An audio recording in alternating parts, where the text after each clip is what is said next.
Clobberin time!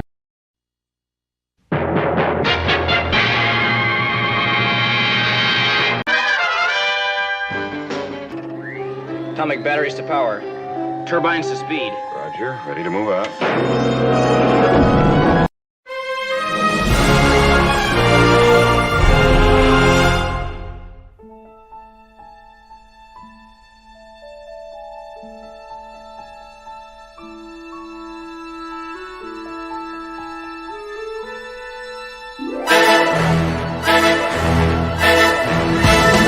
Clobberin time!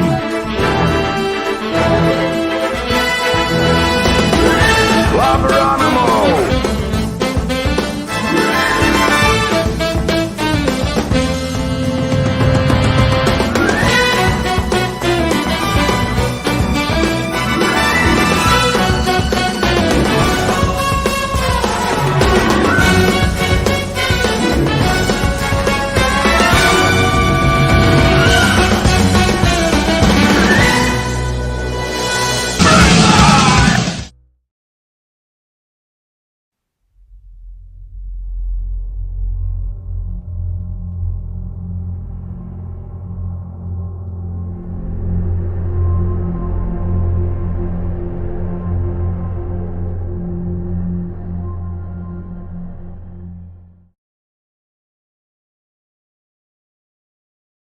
Come get some.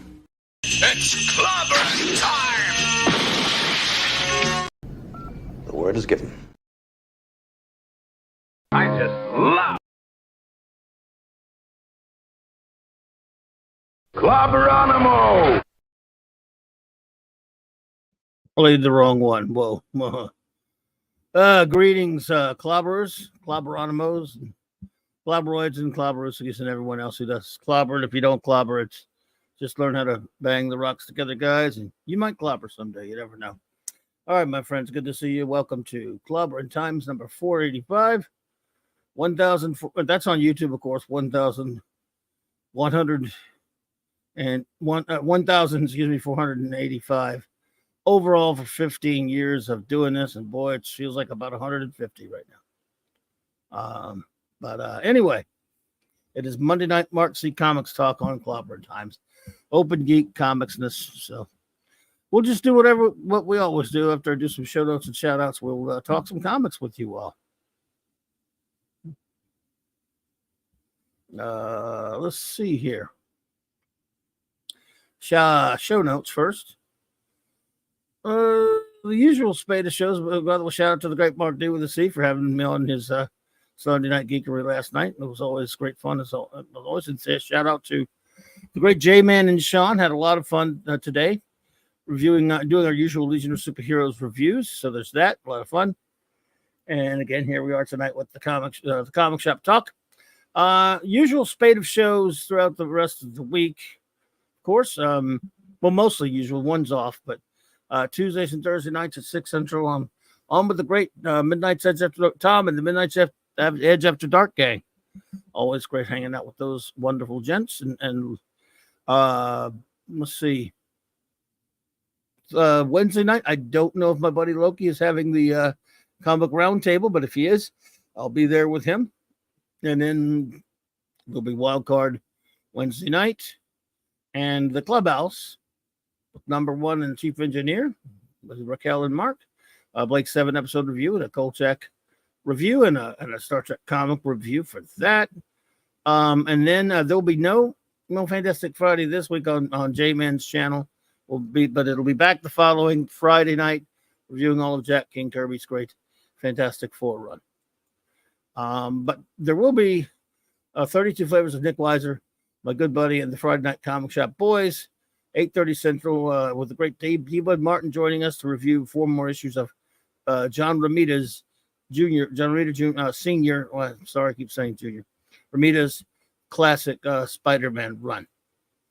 And soon I promise, probably will rank every episode of Star Trek original series. Just not sure yet when.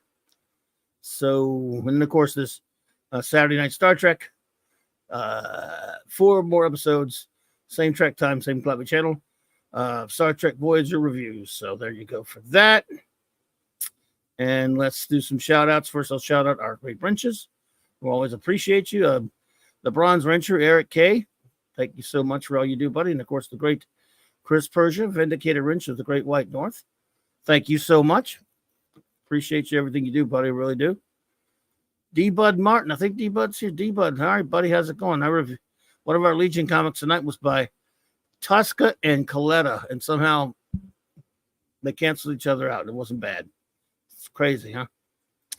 The great Lord Thoth, God of the Wrenches. Avon lives, long live the Legion. Our great aforementioned great buddy J-Man, Legionnaire Extraordinaire and Wrench Without Fear. Fantastic Legionnaire at that. Max Redstone, our own music meister here at Clobberin Times, and it is, of course, Phantom Outsider, and the Rascally Wrench, Larry, our Triple Bullwinkle Wrench, Maddie's Daddy, and Kal-El, Super Wrench. And let me see who is here with us tonight in the chat. FKH, Tim, hey, buddy, good to see you. It was cool seeing you at J-Man's show tonight. Brian Hepburn, hello there. Good to see you, my friend. Thanks for being here tonight. Wagner, buddy, good to see you there as well. Thank you for being here.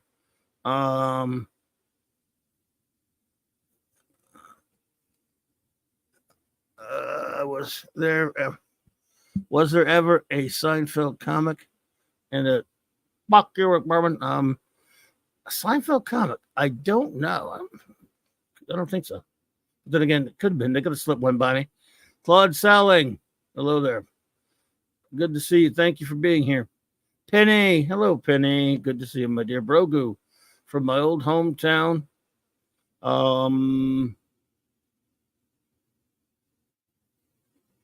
Yeah. Yes, sir. That's right, Max. Let's see. So I think that's everybody so far. Anybody else who shows up will be duly shouted out, such as Anonymous Gamer. Hello there. Welcome. 1701 Tex. What's up, buddy? Good to see you, brother. Yep, Tosca. Yeah, Tosca and Coletta. I tell you what, for Coletta, it wasn't that bad. I don't know what it was. He didn't erase anything in this one. Maybe he and George were good buddies or something. Or maybe George just inked it himself and gave credit to Coletta to pay for some of those. Never mind. I don't want to go there. You never know. So, well, this is definitely an open geek time to talk tonight. So we can talk about anything you want to talk about, as long as it's to do with comic books, because that's how we roll. It's got to be. That's the closest we get to having a topic tonight.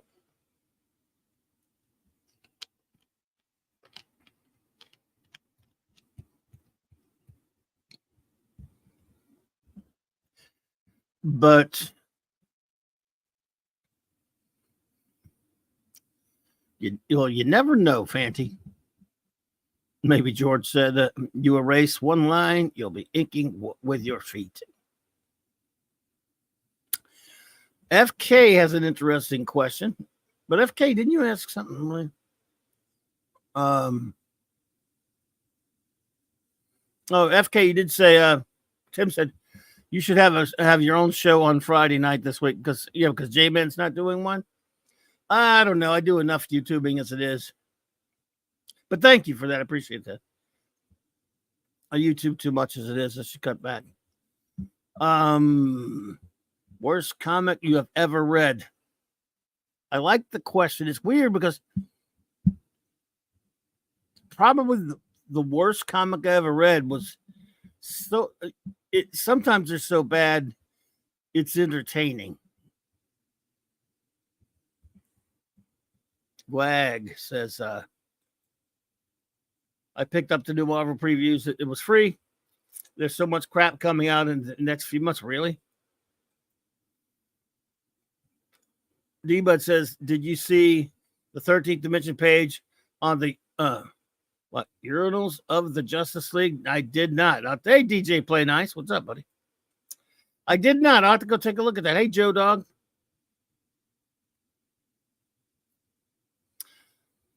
Worst comment.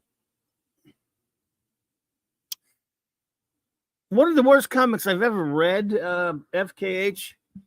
I'm not sure it wasn't intended to be bad, though. It's the problem. As far as the comic that was meant to be taken somewhat semi-seriously, it's almost a tie between a 2-issue series, miniseries, both of them Marvel Ultraverse series. Doc Fortune, what's up, Doc? One of them is Punisher Kills the Marvel Universe. Another one is Ruins. Punisher Kills the Marvel Universe was written by Garth Ennis. Ruins, which was a Marvel book based on the comic book Marvels, but it was an alternate verse, was written by Warren Ellis. The names of the quote-unquote artists elude me. As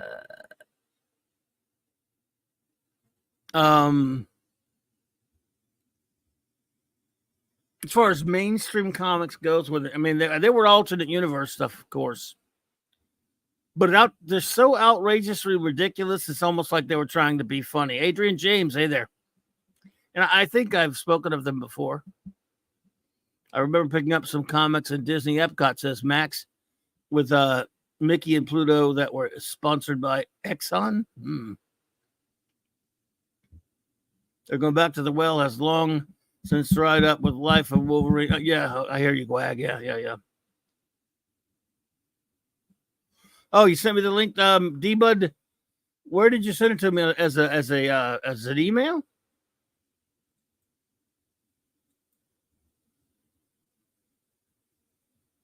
Oh, I see it. Thank you. Let's take a look.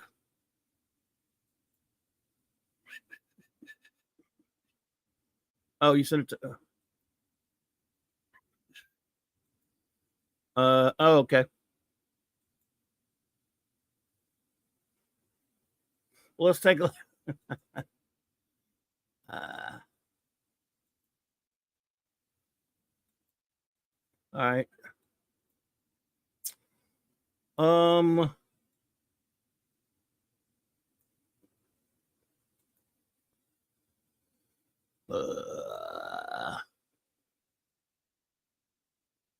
Take a look at it here. What's up, Chris Persia? Dave C pop in? I didn't see Dave C. Hey, Dave C. Hey, Dave. What's up, brother? What's going on, man? Okay, so hey, this is a great blog. I always love it. By Dan Greenfield. 13th Dimension is always fun. And this one he's got Dan Greenfield's got here we go. Urinals of the Justice League. Sunday Funnies with Carrie. Oh yeah, I've seen this guy. This guy's work. Yeah. Jesus. Oh man. Yeah.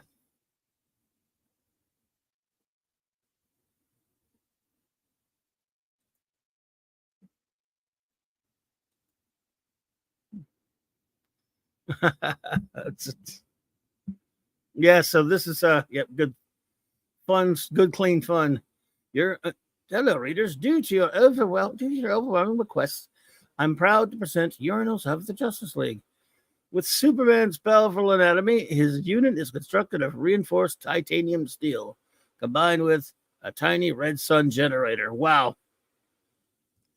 Martian Manhunter has an authentic urinal from Mars for those occasions when he is too battle-weary to shapeshift. Adam has his own unique toilet. Look at it. God. Next is Batman's specially made urinal. The original Cape Crusader refuses to use anything that isn't bat-shaped. The Flash up for a speed challenge. We see Flash's wonderful spending urinal. And then Aquaman has a kiddie pool. Wow. That's insane. This is a cool blog, though. Hey, this is a Max says, okay, serious question. How does the Invisible Man take a piece? That's not a serious. I don't think I agree with you that that's a serious question. It can't really be seriously answered. So this is a serious question. I question that. Wag says a subject from Wednesday. The new Retro Fan has an article on Thondar the Barbarian with Kirby concept. Oh, I got to get that. Thank you. The kiddie pool. Yeah, the kiddie pool one's great. Then. So let's see.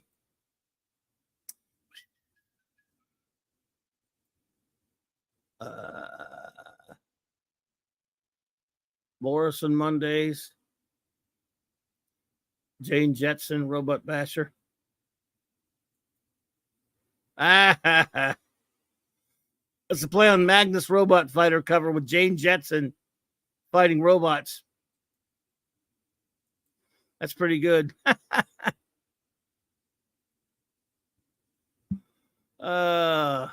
Cool. That's cute. Based on the new Magnus Robot Fighter cover. Good old Magnus.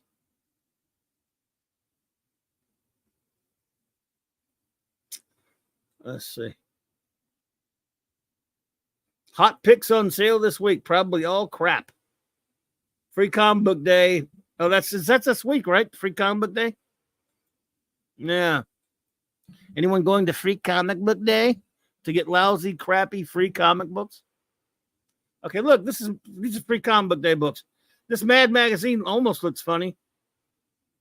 This is the job for it. Crap, I'm already in my costume. Probably gonna be crap. Gatchman, there you go. I mean, Battle of the Planets. Look, a Johnny Quest comic from Dynamite. That's free, but I bet. Look, free comics. Free comic day. You got to get there early to get any of the good ones when they have good ones. I mean, Johnny Quest looks pretty cool.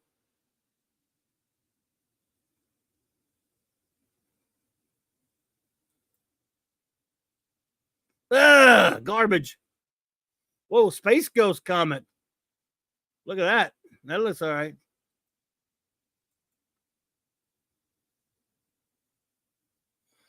No comic stores worth bothering with in my neck of the woods, says Tex. Oh, really? No.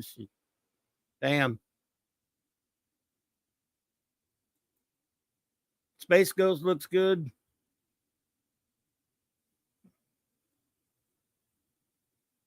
Absolute Justice League. World's Greatest Heroes. But oh, wow. These giant size specials are some of my favorite. Oh, my goodness. They got an absolute edition of Absolute Justice League. I wonder what that one is. Epic collection of Thunderbolts.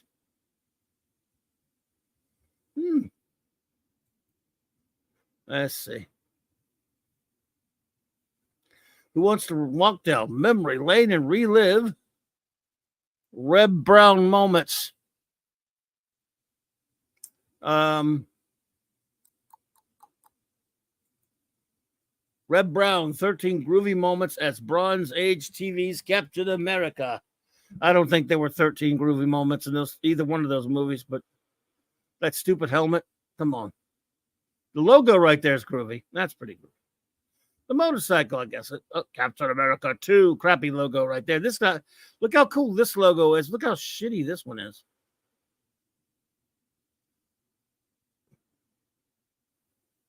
Wow, it looks like a Joe Simon.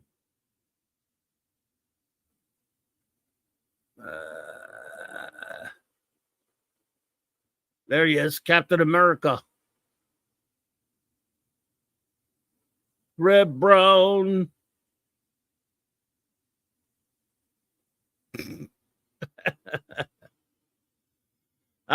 Who watched it? I know I did. We'll pick up most of those free comics if they paid me to take them. Says Gwag. I don't blame you. Gwag, I'm right there with you. I mean, I would probably get Johnny Quest and Space Ghost. Maybe Battle of the Planets, which is more than I would expect from them. But I mean, you got to get if they even have those at all, you got to get those early. Remember, the comic shops, they have to pay for those free comics. They're free because they give them out. They have to pay for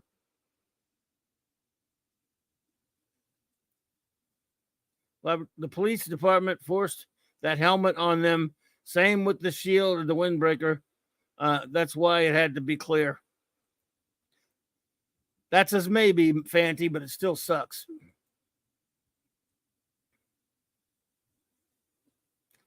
The bike was kind of cool.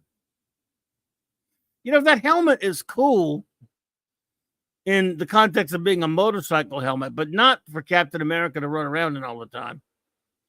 And the shield was stupid because it was transparent. At least Connie Selka was in it. Doom, doom, doom, doom, doom, doom. When Captain America drops his mighty shield.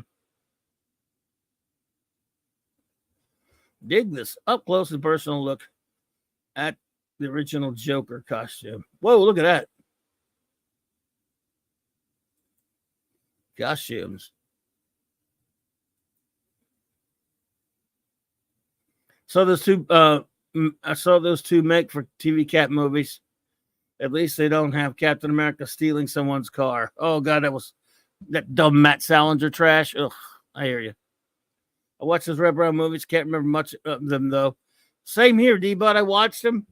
I have not watched them since they first aired. So I can't tell you much about them other than they were goofy. I know Christopher Lee is in the second one, which is remarkable and notable, right? That's a cool costume. Yeah, that's pretty badass. Wow, looks just like him.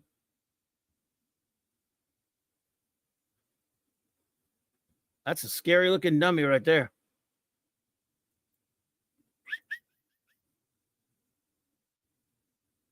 Yeah. Penguin, Catwoman.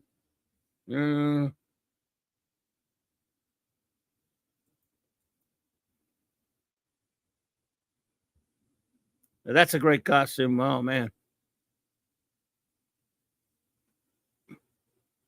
Original costume.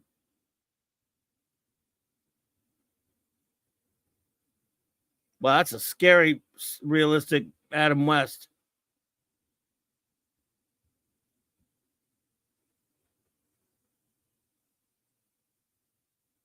Scary, realistic.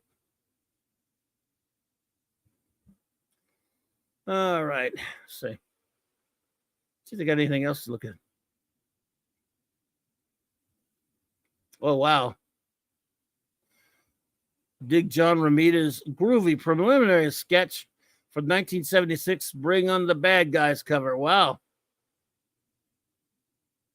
Anybody else have this book?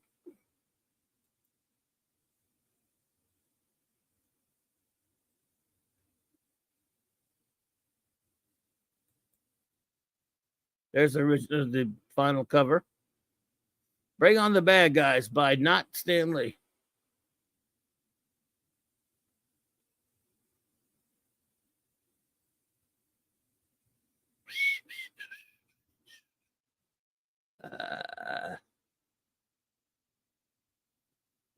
This one is for you, D-Bud.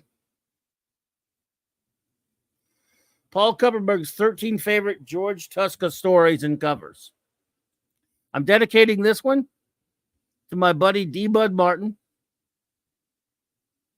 because he is the biggest George Tuska fan that I know. We know it would have been his birthday. This is a birthday salute to the great George Tuska, who was born 108 years ago on the 26th. So this is for you, D-Bud. if you haven't seen this already, but you probably have. Even though you've had it, I'm going to show it to everybody because even though you've seen this already, just to give tribute to the great George Tuska.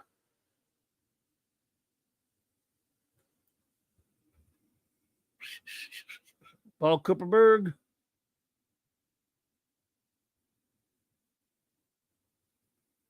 George Tuska on Buck Rogers comic strip.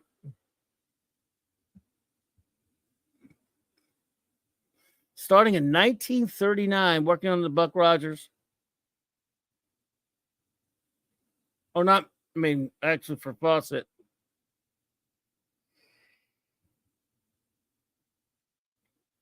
Zanzibar the Magician.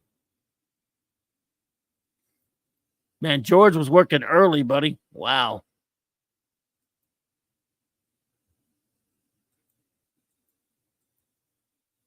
Shit. You're Muslim uncle. What's up, buddy? You could have just mentioned it to me, D-Bud, because I forgot all about this. You didn't have to maneuver me, but I'm glad you did.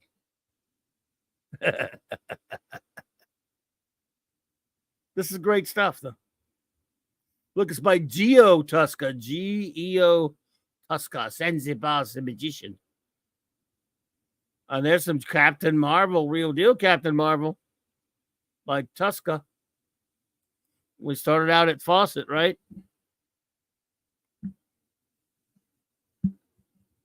Nice.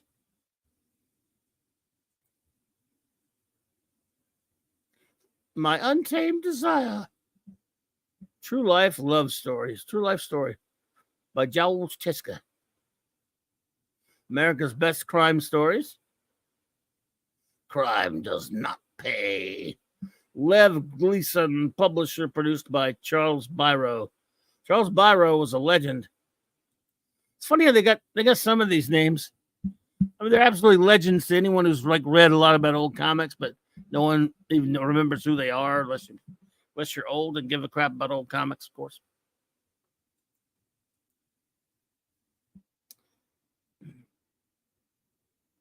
Tuska Western comic.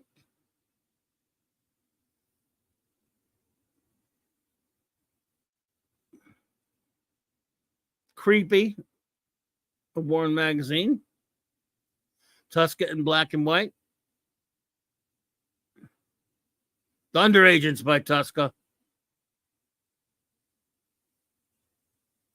Love some Thunder Agents.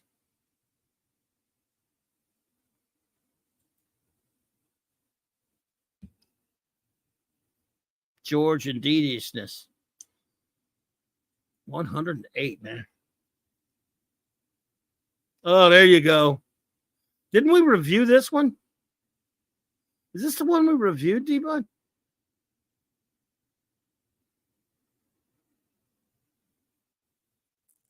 I can't remember. Which one did we review last year? I thought it was number 5, but maybe not. Maybe no. It wasn't this one. What issue was it?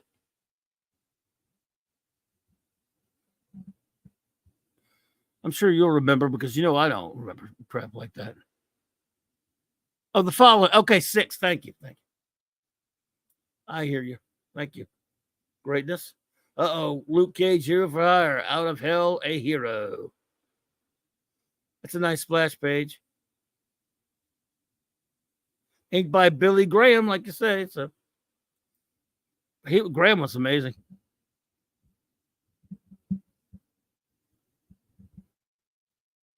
Yeah, with the Crusher, Fanty. Yep, thanks.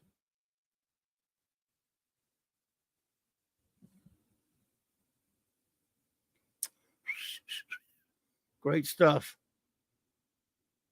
Planet of the Apes #1, the magazine, I guess.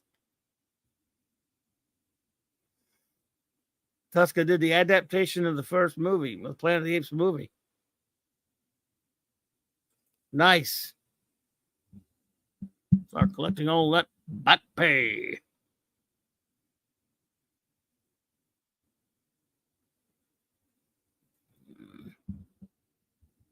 There you go. I have this, and I think I have the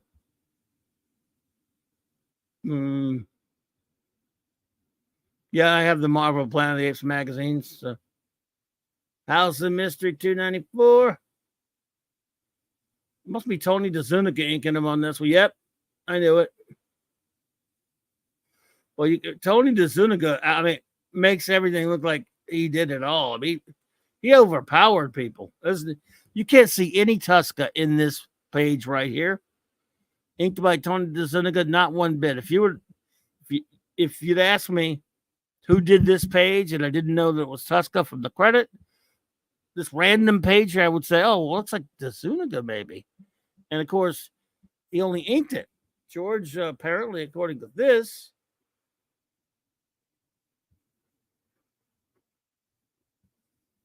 he just did the pencils. And it even says here, dominating style. I mean, you can't see any Tusca in that. But look, I don't have a problem with it, by the way. I love DeZuniga.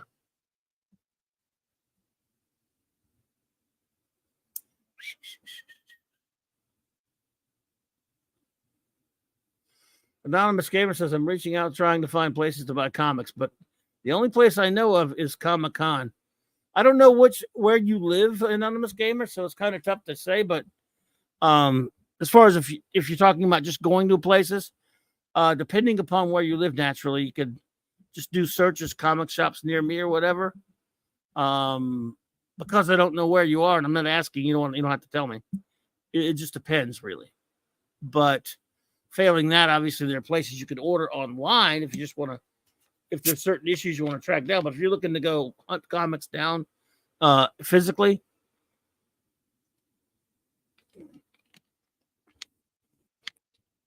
I mean, yeah, there you go, comic shop located. Thanks, Tex.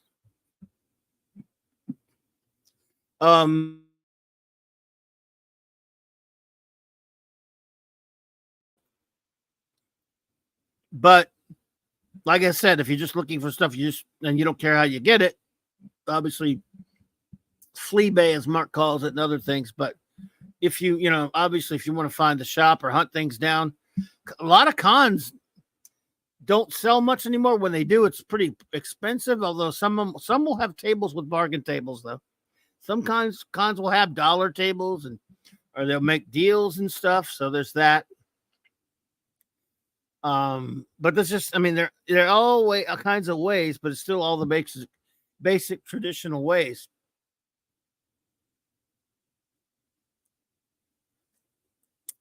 Some comic, I mean, obviously, there's some big places you can go to. I'll search my area. Just live outside of Austin. Oh, not many places, really. Hey, Ravenscroft, good to see you. I'm shocked, Anonymous. I'm shocked that there aren't many places around there. I've been through there. Of course, it was back in the 90s, and it was a pretty cool shop. So I'm actually shocked. Now, a lot of places in Texas are a little farther from there. For example, if you're ever in Dallas, they got nice shops around there. It also kind of depends upon what you're looking for. I don't know what you're looking for. If you're looking for some older back issues or relatively cheaper back issues, it all depends, really. But they're out there, man. They're out there in various places. And, of course, part of the hunt for a collector is going out and picking them up and finding them and stuff. And I'd be interested to know what you look. I'm always interested to see what people are looking for. There you go. There's some, wow. Tusca inked by Alfredo Alcala. From Zuniga to Alcala, two overpowering inkers. Two of the most overpowering inkers ever.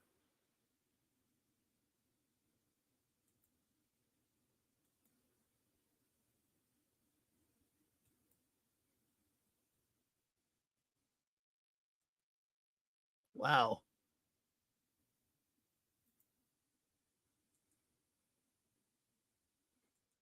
Let's see. Yeah.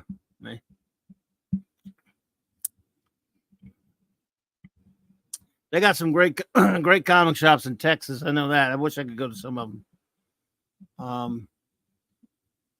Anything north of where I am, they're all kind of cool comic shops everywhere. And since new comics are such garbage, Older comics are definitely in demand now. Marble Falls, eh? I don't think I've been through there. But yeah, the cities are usually where they got the bigger, the better ones and stuff. But I mean, a lot of comic shops have been falling down, though. A lot of them have been, going out of business. Also, one thing is, I don't know if you have any like flea markets where they open on weekends and stuff near you or whatever. If they call them that there, or, sometimes thrift shops have them as well. But sometimes flea markets have little shops in there that sell comics. You just never know. I mean, I've been to a few anyway that do. Tom wants that comic. Wow.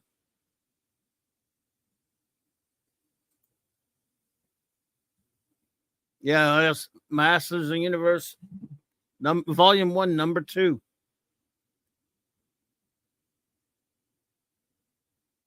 Remember the World's Greatest Heroes strip? Syndicated comic strip by Tusca.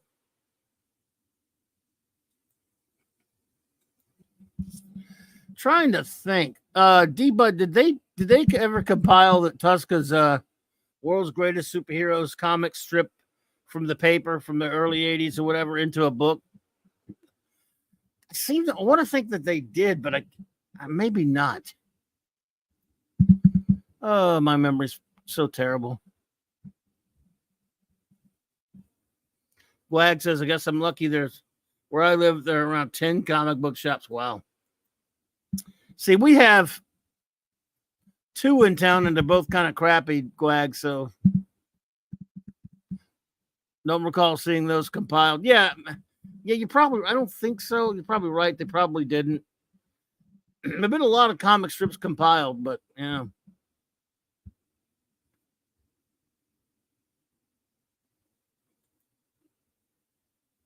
Anyway, that's pretty cool stuff. I'm glad you steered me towards that one, D-Butter.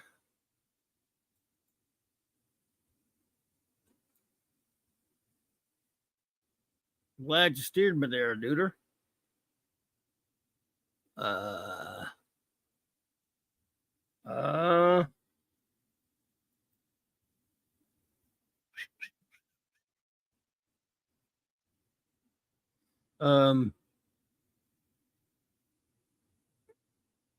Buried treasure.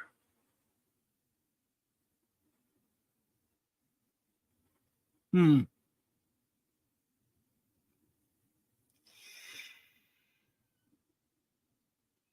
13 Thurs. This is silly, but fun. 13 Hulk covers on that. The other day was National DNA Day. Why is there a National DNA Day? Why? Can anyone answer that question for me? Although three-fourths of them sell other things as well as comics. Don't think they could survive a new comic book sale. No. Do not. New comic book sales. I agree, Ravenscroft. I feel sorry for him as well. New comic books couldn't sustain any comic shop, not even the ones in New York or where they got to have. Most of them obviously carry back issues. Some don't even do that. They carry all the stupid pop culture crap. A lot of them carry figures. A lot of them carry little statues. Of course, Funko Pump thingies, Pumpy Pop Funkos, Funko Pop. Magic Gathering cards and stuff like that, and some gaming stuff. Yeah, they can't have a real comic shop anymore. Oh, yeah, July 31, a New York comic, a New York comic. Yeah, I'm serious. Best news ever. He's referring to. Hey, J-Man, what's up, buddy? J-Man is referring to the Hunter from the Future. I remember when that stupid movie came out. We used to call it and then we would put a pause. Mama. Your Mama. Hunter from the Future. Silly movie. Yo, Mama from the Future. Good to see you, brother. So, seriously, though, why in the hell Yep, you're a hunter from the future. Isn't that the great Miles O'Keefe? It is Miles O'Keefe, right?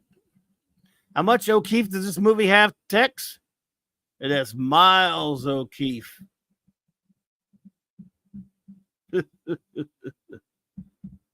Oh, Reb Brown, sorry.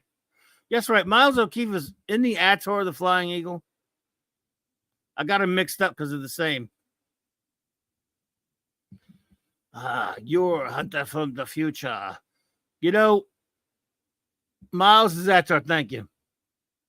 I got my barbarians totally mixed up. Man, oh man. But you know,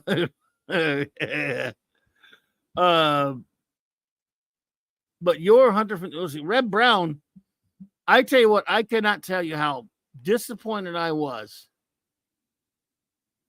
that Reb Brown did not get the nomination for Best Actor for You're the Hunter from the Future that year. That was a snub there, baby. 6 of one, half a dozen of the other. That was a snob, right? The most snobby snub right there, if there ever was one. Reb Brown was robbed, man. Robbed. No one can play a hunter from the future better than him, man. Come on. He was the best hunter. That was such a performance. It was a tearjerker, man. I mean, eat your heart out, Merchant and Ivory. Yeah, I mean, look, I think the Academy was just pissed off that, you know, at that time, Anthony Hopkins was up for the role of Your Hunter from the Future, and they thought they picked the better guy when they picked Reb Brown. I mean, you know, Anthony was a little busy as well. So Yours is actually a 4-hour TV series. The movie was cut together from that. Ator has 4 films. Miles is only in the first 3. Wow. Dang. Ator, the Flying Eagle. She's a Flying Eagle.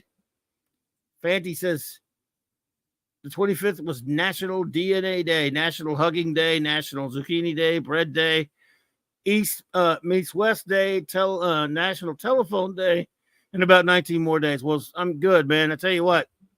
If you think about it, you always have DNA, so you have that covered on National DNA Day.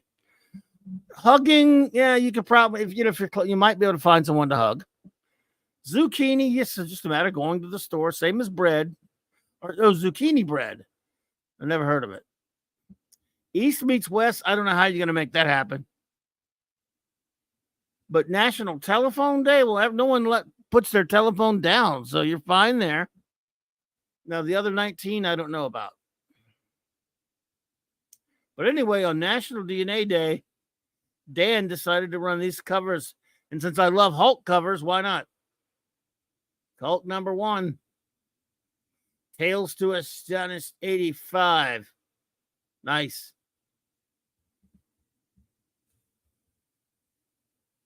Whoa. Tales to Astonish 89. A great Gil Kane cover. Always love this one here with Tales of Astonish 79. Tales of Astonish had some great covers.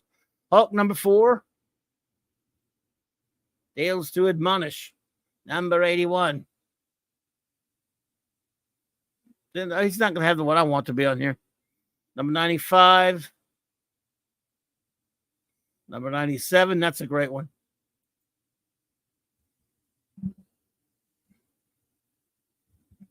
That's a great one right there.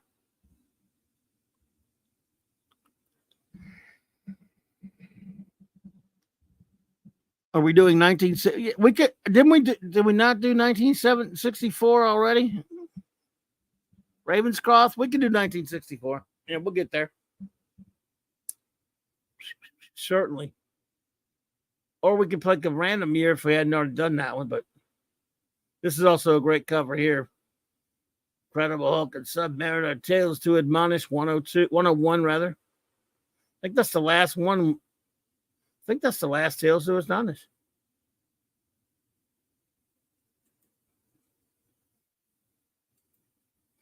Today, the 30th, is National Peace Rose Day.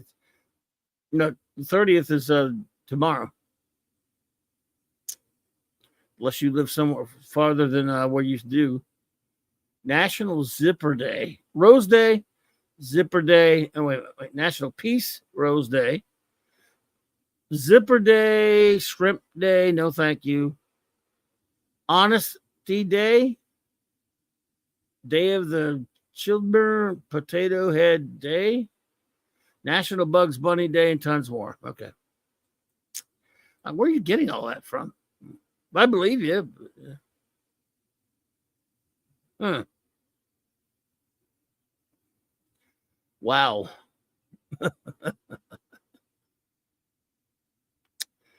Wicked. Cool cover. A lot of Tales to Astonish covers, which is pretty cool. They're all very nice. I miss Hulk. That's a cool Gil Kane cover.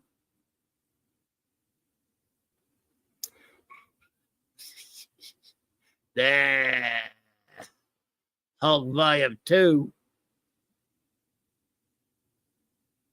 Boom chakalaka, boom chakalaka.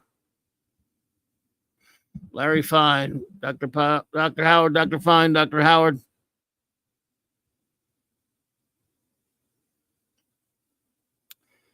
Psst. Oh, yeah. We might do 64. Like I said, we'll take definitely Ravenscroft. Yeah, we'll take a look at 64. I would have included a Trippies cover on a Hulk 118. Oh, yeah. I would, yeah. But maybe there's still time. Let's see.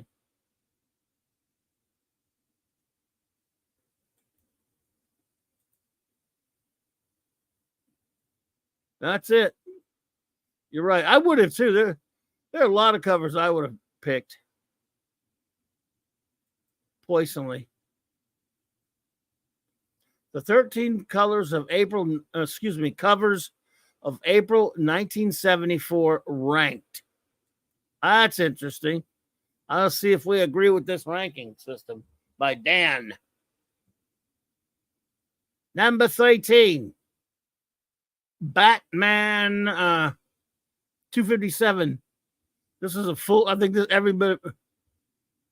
was all reprints, but the cover's pretty cool. Cover's pretty cool. Stephen Mack, hello, welcome.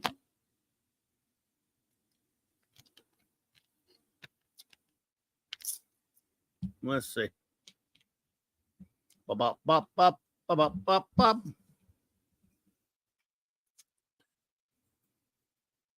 Number 12. I don't know. Come on, Dan.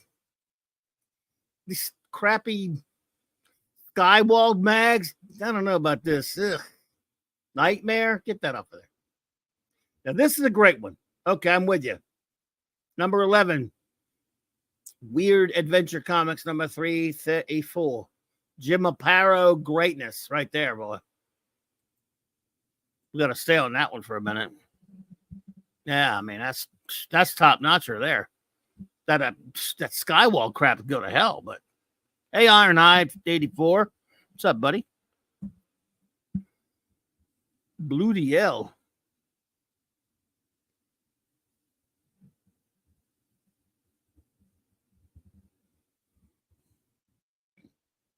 All right. Oh, that's a good one. I'm with you on that one, Dano. 10. The Witching Hour 44. That's a pretty good cover by great Nick Carty. I can get behind that. All right, Tex, buddy. Thanks for being here, bro. Have a good one.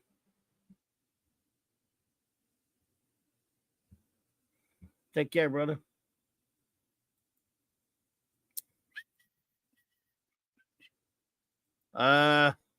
Number 9. An Archie issue? Are you serious? Come on, Dan. That's a great cover.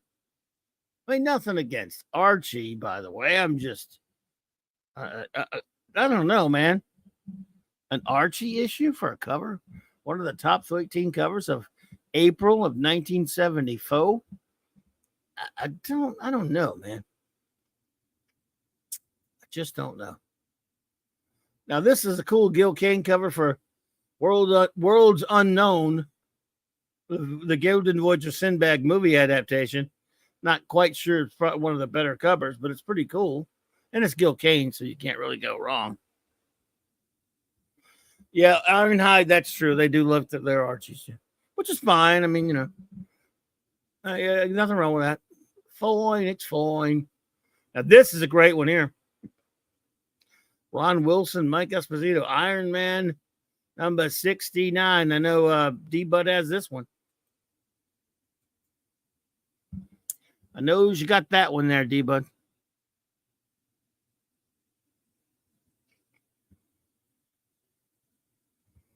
So, number 6, Star Reach. I know it's a Howie Chaykin cover. It's all right, I guess. A little high. Yeah, it's 13th dimension there, Rebscon. This is, I always like this one, this Ramita cover on Spidey with the tarantula. That's a cool cover. Yeah. Can't go wrong with Spidey, a Ramita Spidey cover.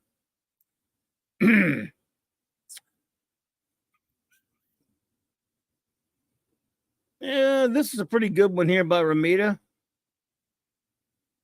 Giant size Spider-Man and Dracula. This is a kind of a strange story. I reread it not too long ago. But that's a good cover. Might be a little high. Avengers 125. Ron Wilson with Ramita Inks. It's pretty good. That's a pretty good cover. I don't know if it's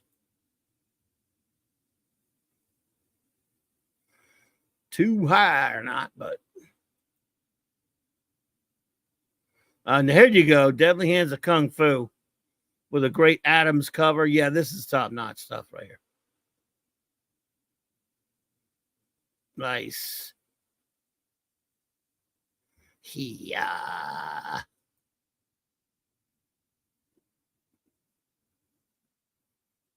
So there you go.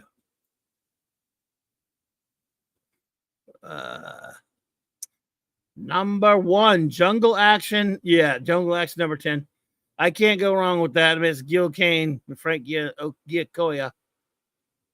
Gil Kane rocks. So great Black Panther cover right there. Just read this comic, says Stephen Mack. Oh, there you go. Oh, nice. Classic stuff. So there you go. We'll go back. We'll go over to Mike's in a bit. Let's look at maybe a couple more cover thingies. Wow. For the Earl Norham covers, that's the one we should have looked at last week. The great Earl Norham had would have been a birthday for him. The late great Earl Norham. Born April 17th, 1923. He did just some phenomenal work.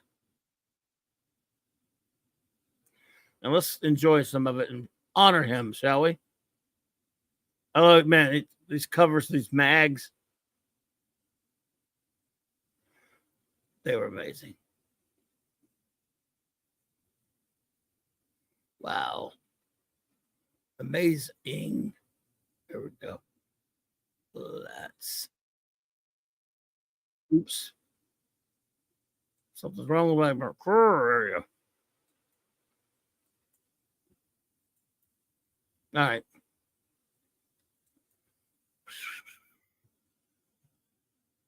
What? Oh. There you go. Oh man, I always like that one. These mag covers are great.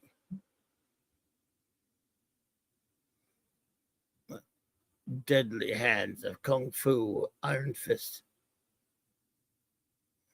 I actually have this mag somewhere.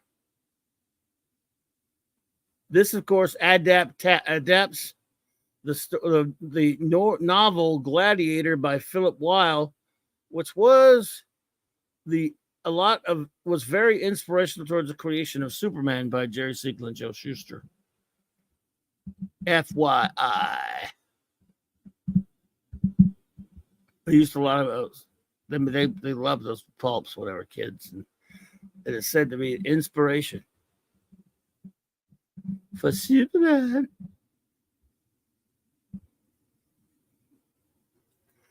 Daredevil, No More Mr. Nice Guy, cover 181. Is it 181?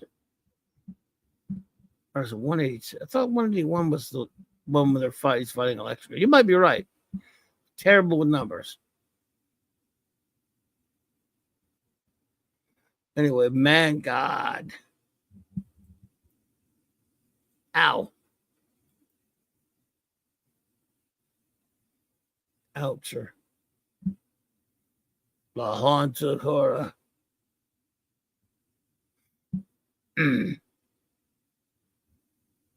What now? Okay. Lilith. Merlin. Marvel preview. Nice Star-Lord cover. Yes, that Star-Lord is right there. That Star-Lord. Excuse me. It's Dragon Slayer. I remember that cover. It was everywhere. Now some savage sort of Conan from Norham. He could do it all. Conan, the barbiturate. And there's the thing. That's $60. Yeah. Very cool. Earl Norham was amazing.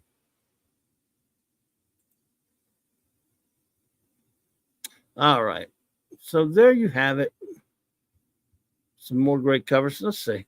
Make sure there's not one more. Batman covers. Moldov. 13 Reasons. The Flash. Irv Novic's Flash was so great. That is pretty cool. Excuse me, folks. Cough. All right. Anyway. So let's get off that now. And we could do some time traveling. Don't tell my buddy Captain Infinity on me now. But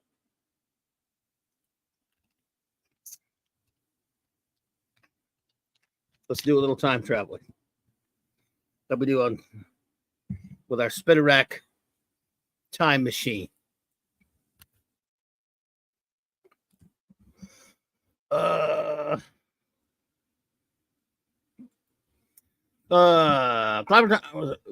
says that upcoming Fall Guy movie. In that upcoming Fall Guy movie, they're saying there's a Lee Majors cameo. Yes, I've heard that. I wonder if it's true. I'd almost watch it for that. If I had it like streaming somewhere, I wouldn't go to my way. But I mean, I'd actually kind of take a look at that for the hell of it, man.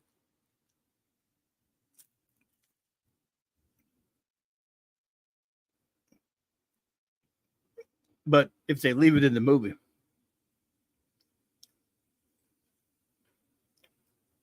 sometimes they'll film a cameo and chop it.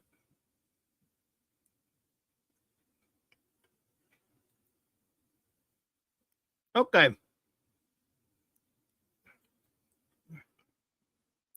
Did we do 1964 last time? Let me look.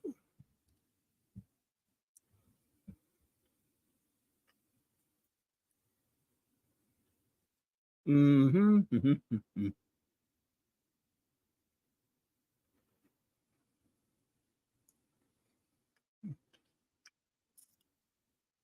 We'll do April and May.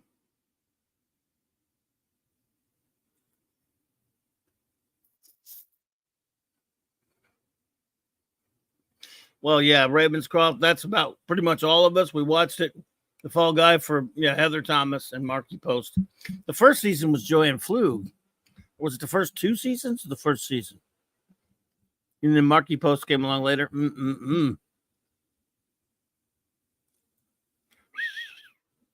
She was something.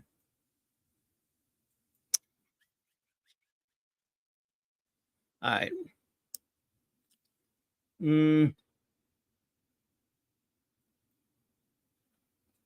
Ba bomb bam ba beep bing bang bong. Ba deep be lee deep deep. Okay.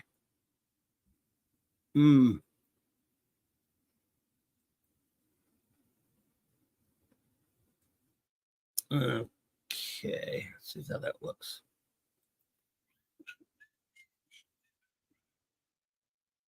Yeah. So, all right. April 1964. Publication date. Let's see what's out there.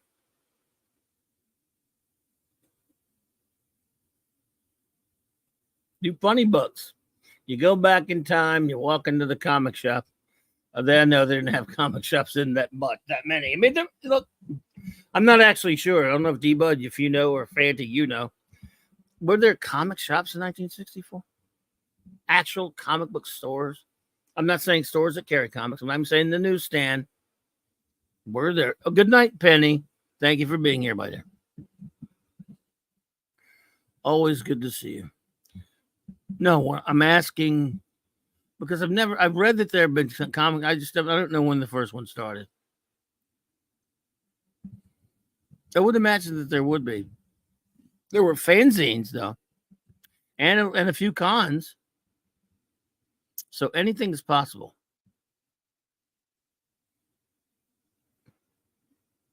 Now, 1974, there were a few. I do know about 64. So we're going to treat this time machine like it's like there are no comic shops. And we're going to go around. What's our best way to get comics? We got to go back in time. All right, let's see what, excuse me. What came out this month? Diva says, I don't think there were comic stores of any kind until maybe 68 at the earliest. Okay. And probably in the big cities only. Yeah, I mean, that would make sense. I don't know. I'm sure someone has written it down somewhere. You know what I mean?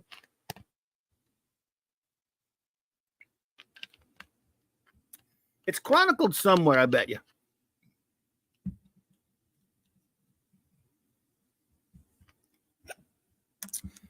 But I've never really thought about it, to be honest with you, till tonight or last week when I was thinking about it, maybe. But I haven't thought about that before much. It was like, it is interesting though. When someone said, "Hey, I'll open a comic shop. A store that just sells comic books. We'll sell old ones. We'll sell new ones." Ravenscross says, I never entered or saw a comic shop until I was 20 years old. No kidding. I grew up in a really small town. Well, I know D-Bud saw one when he was younger. He had one. But I had not conceived of a comic book shop until I was probably like 16 or whatever. I always tell the story, Ravenscroft, so forgive me if you've heard it, but there was this little free paper that used to get passed around all the time. The most free little small papers that carry ads in them back then in the 70s and 80s, called The Shopper or something like that. And there was just an ad in there that said comics, and it called this number. And a cousin of mine knew I love comics, called me and gave me the number. And I called it. And it turned out to be a guy who lived in town, but was actually a distributor. He didn't have a comic shop necessarily, but he had a bunch of comics for sale in his front of his front house, in his house at the front, like an extended room up at the front house. And he was a distributor, or he worked for a distributor, which was at that time called I think it was Glenwood Distributors. I don't know if anyone remembers that. First comic shop that D. Bud Martin went to was 1973. Wow. So this was 1980-ish, 80, 81, 81-ish. And I called the guy. We got to get. He told him I could come out there, and he could, he told me I could order comics from him, and I could go see what comics he has. And I went and bought some comics from him. And then I got on it was like a mail order list, and we became friends. And the list of the distributors list blew me away. There were things on there I couldn't edit that weren't Marvel or DC. I wanted all my Marvel and DC stuff, but there was stuff on there I couldn't believe. Like there was one called the Comics Journal, and I was like, "What does that mean? Is that something? What does that to do?" It doesn't say. And of course, I bought one from him, and I was hooked. It was number 63. I'll never forget it. I still have it. I love the idea of the fanzines and stuff. Gwag says the first comic shop I went to was half a gaming store and half comic shop. I was amazed that they had comics from the future, ones that hadn't hit the newsstand yet. Oh, I got you. Excuse me. So I like I said, I became friends with this gentleman, and we talked about.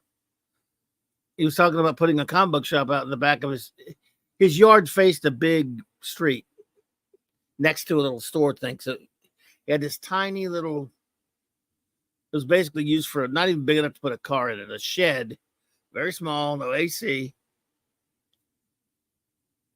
And we fixed it all up, painted the side with fruit stripe colors, had some insignias painted on it. They got a big, tall sign.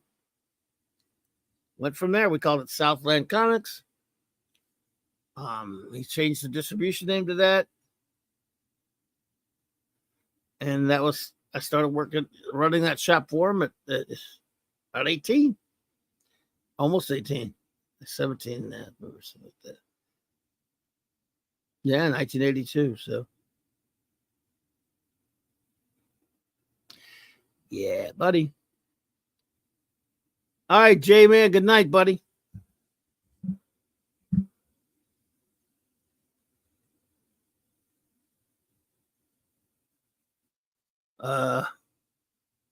Gwag says, first comic shop I went to was half gaming, half comic shop. It was amazing. Comics for the Future. That's one. Yep, I got you. I saw it already. Sorry.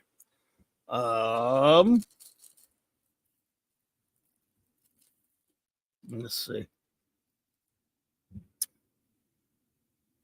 So we go back in time here.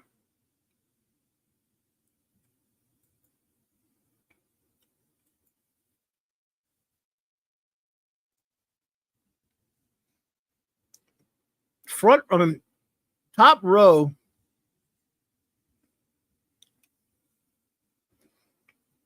I'm not really feeling it.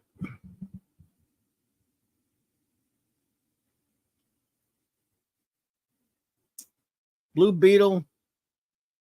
Yeah, I might get Blue Beetle. Of course, I'm going to just automatically assume that D-Bud's buying all these Archie books. Maybe the romance book, too. Yeah, the Charlton Blue Beetle book I'll take. It's not Ted Cord, but, you know.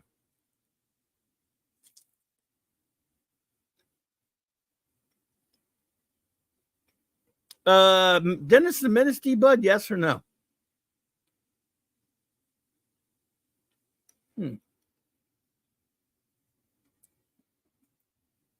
I wonder.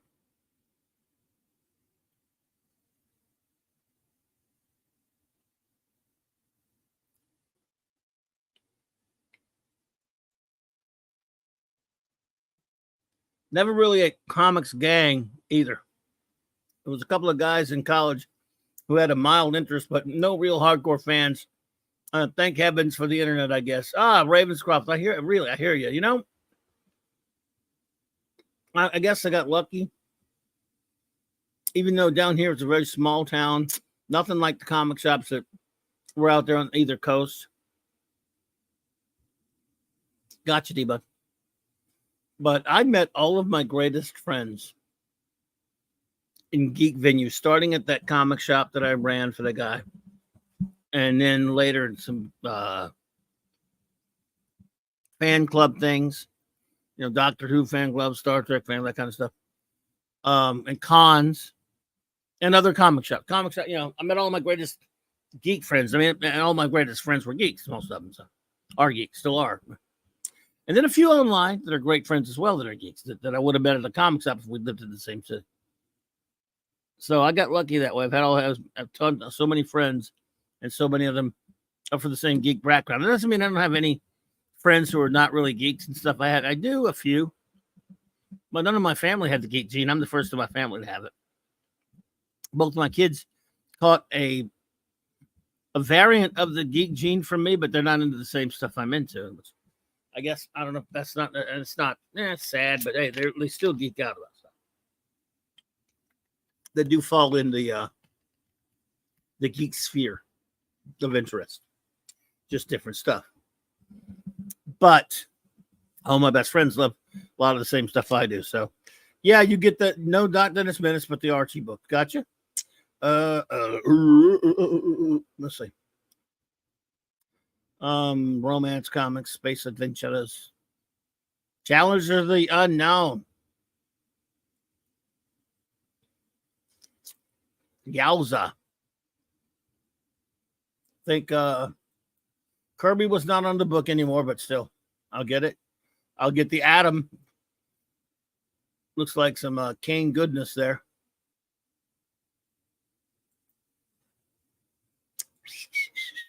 Whoa.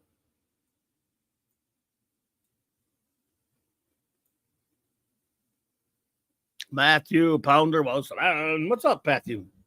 Matthew Pounder. Good to see you. Thank you for being here. Okay, Daredevil, yes, sir. Read Tarzan, yep. House of Mystery, yep, because only because it's got a Martian Manhunter on it.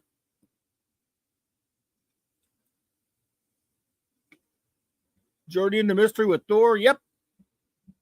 What about Millie the Model? D-Bud, I can't remember now.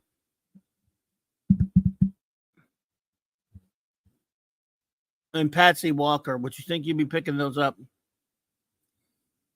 Ravenscroft says, always amazed at the variety of these old comics. Now it's pretty much 100% superheroes, all of them done poorly. Yes. Ravenscroft, yes. I'm the same way. This is when there was truly a healthy, thriving comic book industry, as corrupt as it was. Bunch of companies. They had, they had genres like, again, Western and war and horror and romance and kids and comedies and funny animals and adventure and, of course, superheroes. And that's a lot of movie TV tie-ins as well. It was huge. Superboy and Tales to Astonish, says Fanti. Where? Where? I didn't see him yet. I didn't pass those yet, did I?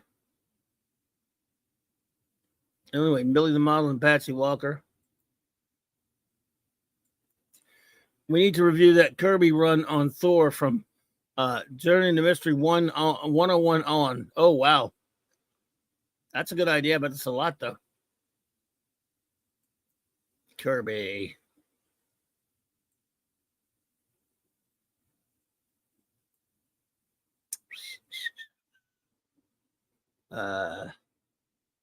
Okay, so no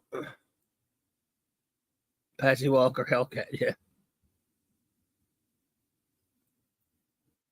Squag says, no one in my family cares for sci-fi, fantasy, comic books, etc. I have to thank the Star Trek episode Arena for getting me interested in all of this. Okay, nice. Excuse me. Nice indeed.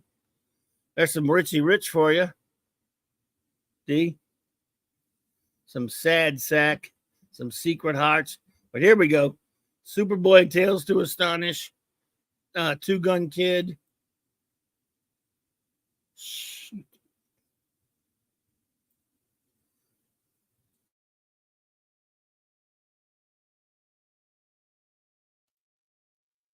Top stuff.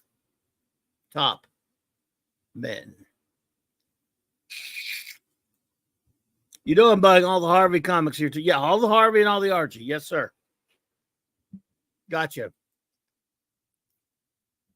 But also Millie the Model and Patsy Walker, or not so much? Just curious. All the Harvey and all the Archie. I absolutely knew that. Yowza. What about Dell? It has Alvin. Alvin.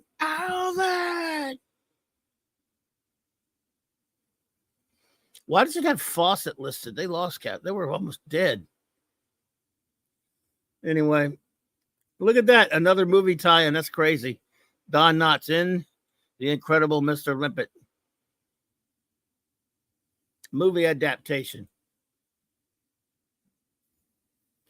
I have a buddy of mine that would probably, if he doesn't have that, I would be shocked. Shocked. So if he doesn't have it, it must be really expensive. I don't know. Don't know. But I know he would. I would be shocked if he doesn't. And then if he doesn't, not only because it probably is expensive. And there's a Perry Mason. Look, Dell had a lot of movie adaptations and TV adaptations. Look at that. Perry Mason comic book. Who here would buy the Perry Mason comic book? Who here would buy the Incredible Mr. Limpet Don Knotts comic adaptation by Dell and the Perry Mason comic by Dell? Who here would do that, I wonder? I wonder if any of you would. It's not a trick question. So, anyway, look at this line right here, man. Amazing Spider-Man 14, which D-Bud probably has. Black Hawk with those weird, look at those weird costumes. I mean, outfits. Look at it. The green and red ones, I don't like them at all. Then you got Fantastic Four 28, for goodness sake. Oh, man. San Lee. If I had a choice of a modern comic book and one of those, I'd take the Perry Mason comic. Oh, yeah. Look, Wag, I'm with you. I am right there on the same page with you.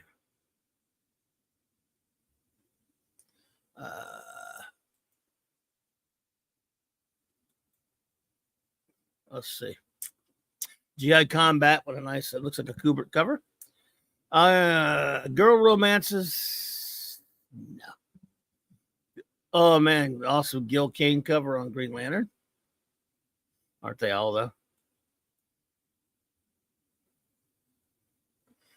Yikes. Look at that.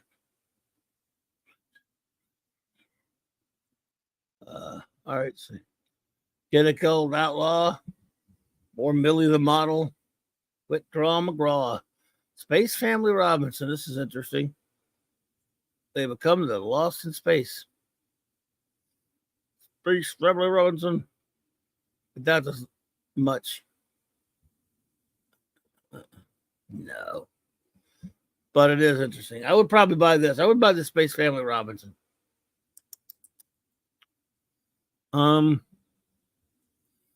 Had ASM 14, but sold it with my collection. Oh, man, I hear you. I know how that goes. The Human Torch had its own weird continuity, says Matthew Pounder. Wonder if anyone published any comics for kids anymore. If they do it now, you mean publishers? Or is it all faux sophistication for the blue hairs? Oh, sorry, showing my age. Yeah, I hear you, though. I hear you. I wonder that myself, though, man. No problem. See.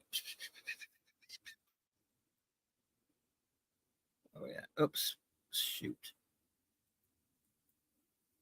Arg. Okay. Wow, though. Kid Colt. Strange Tales. I'm buying that. For obvious reasons. 122. All right. Jimmy Olsen. Yes, Superman's pal. Jimmy Olsen. I know D-Bud has this one, or probably should. Tales of Suspense 55. What about that one, Big D? So the Suspense 55, of course. Yes, I knew you would. Nice Kirby cover.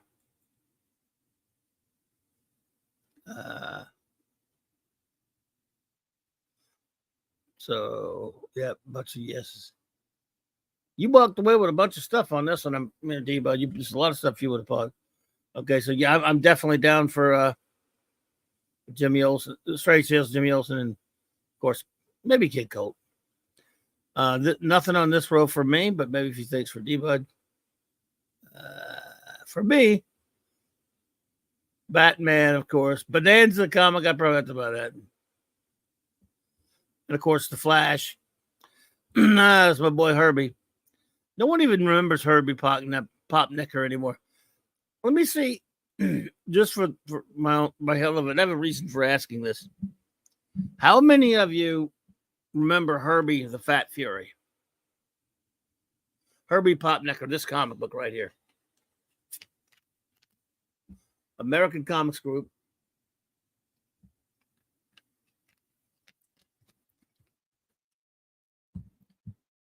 Anybody?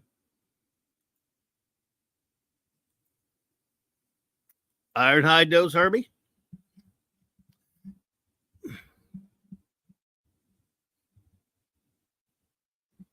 I've seen Herbie, but never collected it. Yeah, but it didn't last long. Do not recall Herbie, says Ravenscroft. A buddy of mine's been drawing new Herbie comics for years, and he's gotten some, a lot of older collectors like it. And he's also doing, there was a related book called Fat Man, the Living Flying Saucer. Anyone remember Fat Man? Around the same time this was coming out, same series.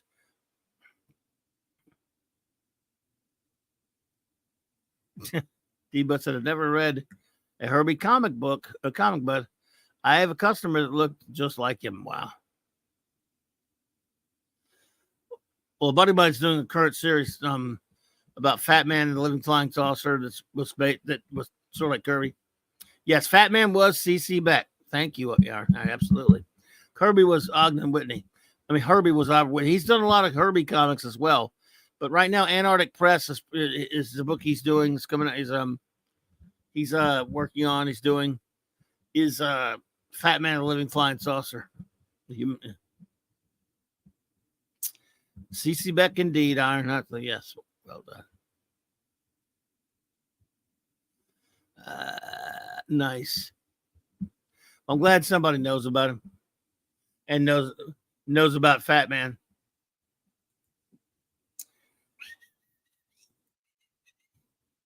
Okay, this line, I think the only thing I'm going to get on this one is Hawkman. And you know what? I might get this Rifleman issue. I was sitting around waiting for the show to come on earlier. I don't have much of a TV, but I have free stuff like Pluto TV. And I stopped and watched a Rifleman episode just for the hell of it. And it was pretty cool. So, Rifleman. Wah, wah, wah, wah, wah, wah, wah, bum, bum, bum, bum, bum, bum. Ba, ba, ba, ba, ba, ba, ba, ba, ba, ba, ba. Ba, ba, ba, ba, ba, ba. Ravenscroft. The big two do very rarely like Scooby-Doo, Batman, but mostly Scholastic. Yeah. For a long time there, this is silly. I was buying some of them. This is a few years back now, but I did buy the Scooby-Doo Team Up mag sometimes because it had classic older characters drawn to look like themselves. Cartoony, of course, but they look good. And they were fun, silly stories. Well, I'm gonna get Rifleman and Superboy Giant. That's a reprint book. It's a great one. Action, adventure, Brave and Bold. Are you kidding me? Detective, Solar, Dr. Solar, Man of the Atom, Forbidden Worlds, even Justice League, Metal Man. I mean, I might even get Mighty Samson and Mystery in Space and Strange Adventures, and then World's Finest. So coming at that last stretch, there's a bunch of stuff I would have got. But way at the back there. Isn't that we were? I can see that you think so. Well, so let's do May, since it's almost May. No, we'll save May for May. May will be next time. Yeah, I read those two. They were actually pretty cool. It's like the Moldoff Batman, Super Friends, and Adam West combined into one Batman. It's like it's a lot of references of the 60s.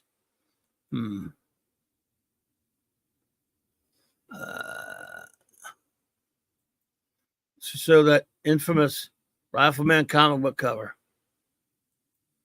Gwag. I'm trying to think of which one that is. My memory is really shot right now.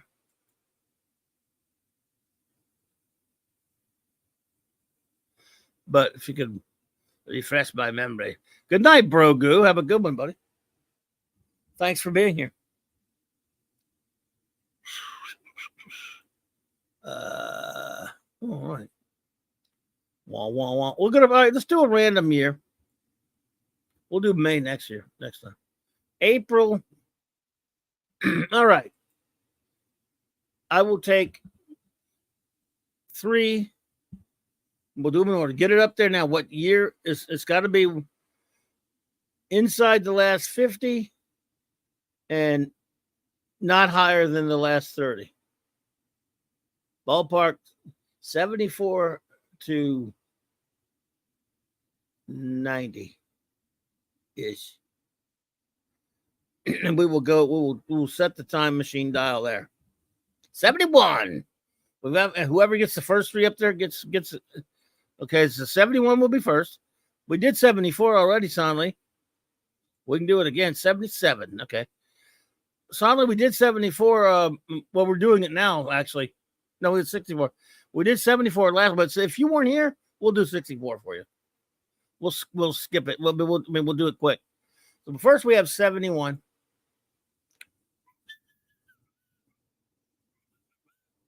April of 71. I should have stipulated this that we'd already done some years. My bad, buddy. Oh, wow. 71. Man, oh, man.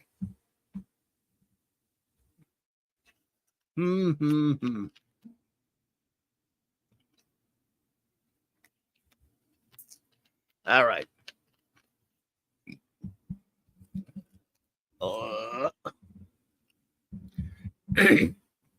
right, where are we at?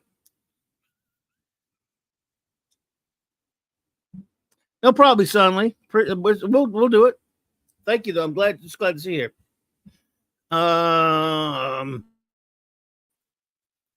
Okay. 71. We've got look at Abbott Costello, Charlton, Butch Cassidy, and good Butch Cassidy, Skywall. Wow.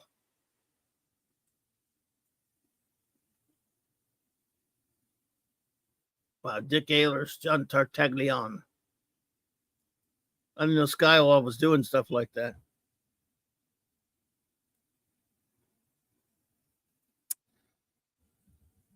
All right.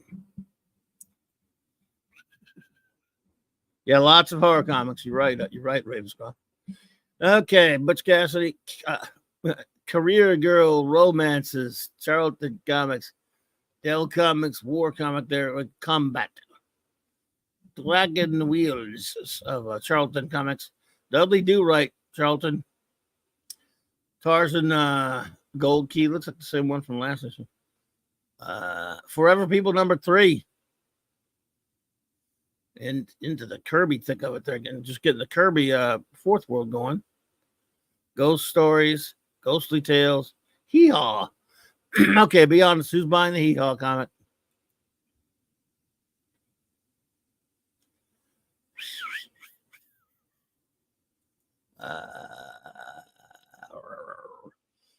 Hollywood romances, horror tales, MF Enterprises. Yeah, they're MFs. Hot Rods by Charlton. Wow, this is technically the first appearance of Swamp Thing. House of Secrets 92, Bernie Wrightson. Although they revised them a little bit. Whoa. The horror. Jungle Adventures, Skywald. Just married. Many ghosts of Dr. Graves. Nightmare number 4. Phantom. Yeah, I'll get the Phantom.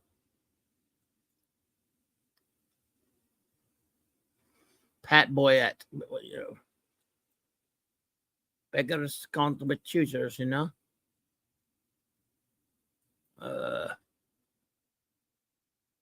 Glag, I see the picture you sent me. Yeah, I don't think I'll show it, but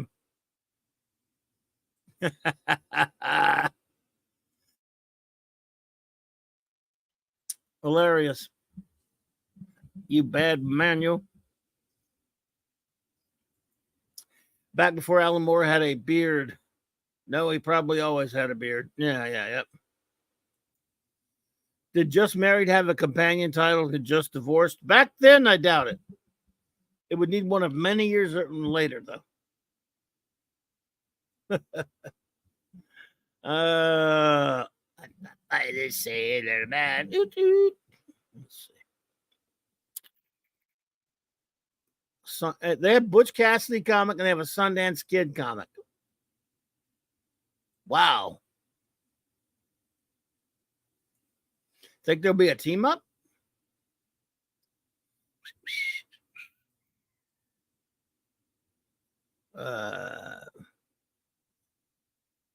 Kids will get to if kids got into that comic, they had to parents couldn't show their kids the movie.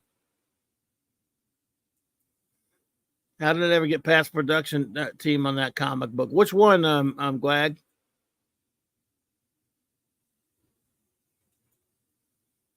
Which one, sir? Tales of Voodoo.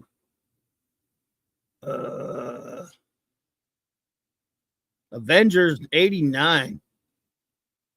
Wow. Sal Buscema cover. Oh, Rifleman. Sorry. I'm having that kind of memory night, dude. Rifleman. It's a good question. I don't know. I don't know. It's crazy stuff, though, dude. You're right. It was different times, though. Different times. When I think about it, Gwag, one of two things: the adults who put the thing out had a laugh, thinking that most people won't get it, and kids certainly won't understand it. Kids were far more innocent, so they probably said, "You can do that," and everybody will chuckle, and the kids won't get it till they're older. And it's just not everything was sexualized and with sexual innuendo back then the way it is now.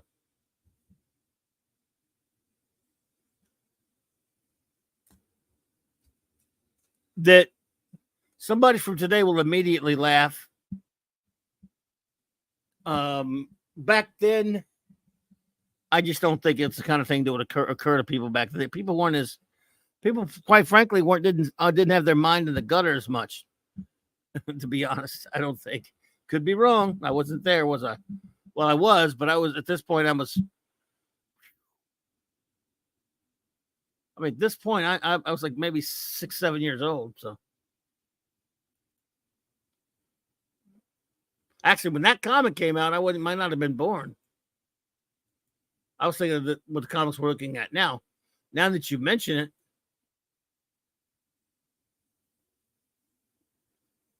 I may not have even been. I was, but that was like very, very young, depending on when that comic came out. Oh man, this is a good streak though. Here, Daredevil, Avengers, Daredevil, Famous Monsters, and Iron Man for the D-Bud win right there. Iron Man 39, sir. A Herb Trimpe cover.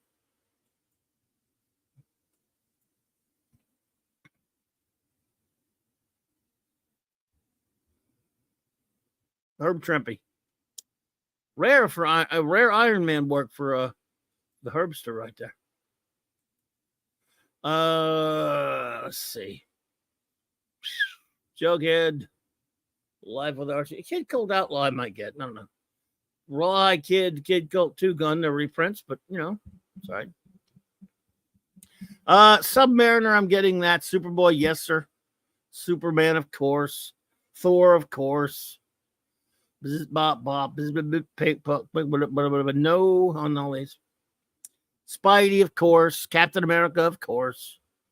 Captain America and the Falcon. Hulk, yes. Justice League, yes. Even these reprints, Marvel's Greatest Comics and Special Marvel Edition. I want those. The Kirby reprints. Oh, man, yes. Superman's pal, Jimmy Olsen, 138. We had so much fun, Sean and J-Man and I, reviewing Jack Kirby's Fourth World. So, and that was a prime time for that. That's right, D-Bud, the first Kree Skrull War issue.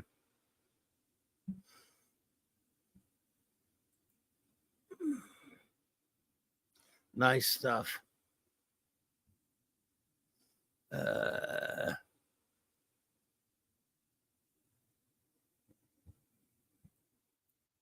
What the? Spider-Man was the last. Yeah, the Spider-Man was the last of the drug issues. Whoa. That's right. Look at that. No comics code on there. Gil Kane.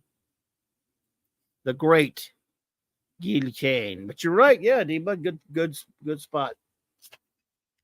Yeah. Let's see.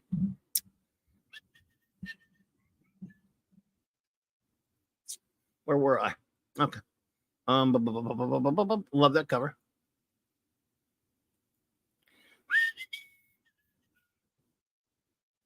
Yeah, I love that Hulk cover. I love Doc Samson.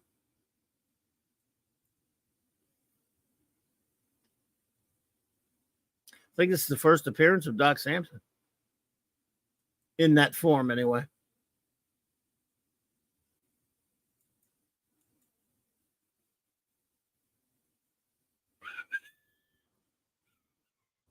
Okay. So now I'm also getting all those on that level. On this level, like I said, Kirby, Fourth World stuff, Jimmy Olsen. Yes, to Braven the Bold. Bob Haney funness right there. Sergeant Rock and Batman. Flash, yes, sir. Not a question about it. I'm not going to get the banana splits, but I might go, wah, wah, wah, wah, wah, wah, yeah, yeah, yeah, yeah, yeah. Sing the song for a minute. Lolita. No. So I'm guessing you're not going to get anything on up in here. Shoot. D-Bud, no. Superman, yep. Turok, yep. Amazing Adventures of the Inhumans and Black Widow, yep. Conan, yeah, buddy. Oh man, we're in the Barry Windsor Smith. Well, he was Barry Smith at this point, but they put Windsor Smith on there. But it's still great stuff, though. Oh, man. Okay, that was the first Doc Samson appearance. Thank you. One potato, two potato, three potato, four. I love the Sand Superman saga. Denny O'Neil and the Swanderson team. Even though that's a Infantino cover on that one.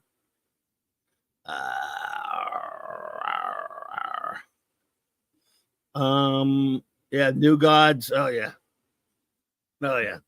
Rawhide Kid. Yeah, buddy. Oh man, classic Adams cover. This is a lot of cool stuff. I mean, Kree Skrull War starting up. This, I mean, this Ra's al Ghul story starting out. Craziness. Yep, another classic here too. FF 112, big time John Buscema hijinks with a Thing Hulk battle. One of the classics, if I remember it right. I could be thinking wrong. Yep, enough said.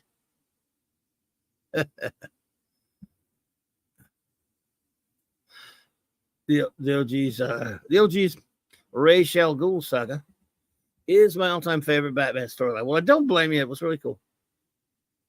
I don't blame you at all. It was very, very cool story.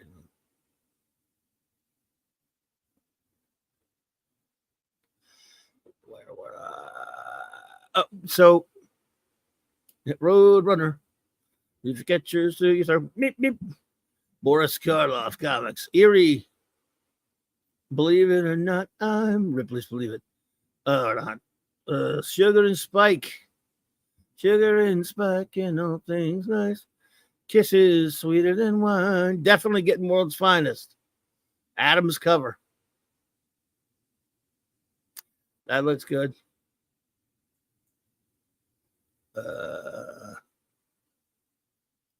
Crap. Yeah. Let's see here. Yep, we got more Archie and Carlton comics. We got more. We got Creatures on the Loose. What in the hell? What in the frack? Okay. So, oh yeah. Again, and not only that month, look. Hard Traveling Heroes. Neil before Adams. O'Neill and Adams Classic GLGA run. Wow. Big month for comics in terms of classics. Gonna have to get that Action Comics and that even that adventure.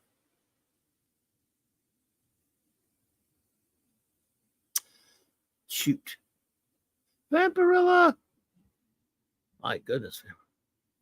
Oh, I used to look at those stories, man.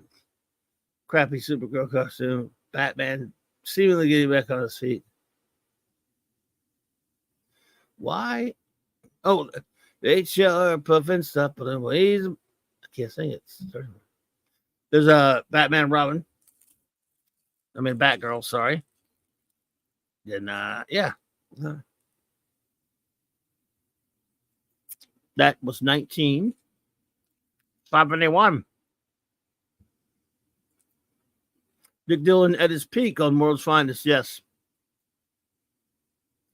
He did like something like 120 something issues of Justice League.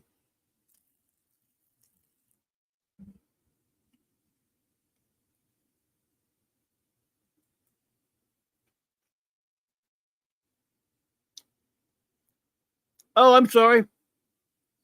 D-Bud, I skipped. Hot stuff. No. Devil gets number 50. I will go to it. I'm sorry.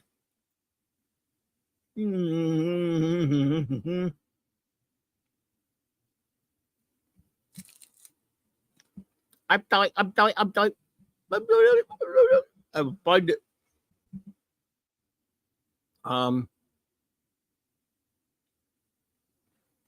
105. That's the regular hot stuff title. There you go. There you are, buddy. Hot stuff, Devil Kids. It's the landmark collector's item issue 50. How do you like them apples, D-Bud, Charlie? That's right, Ironhide. That's Hard Traveling Heroes. Well, there you go, Duder. What's our next year? Oh, we promised Sonley would do 64. Well, even though we did 64, we'll run through it really quickly there before we get to 77.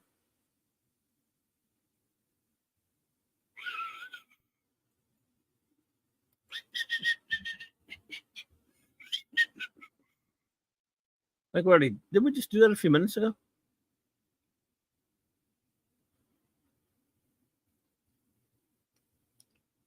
Yeah, we did 64.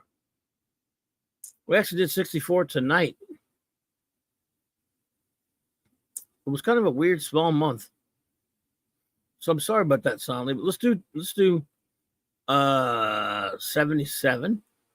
I don't think we did 77 last week, did we?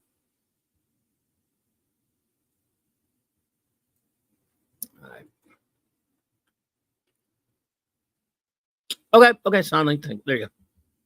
Good night, Ravenscroft. Thank you for being here, buddy. Hope to see you Wednesday. Absolutely. Thank you.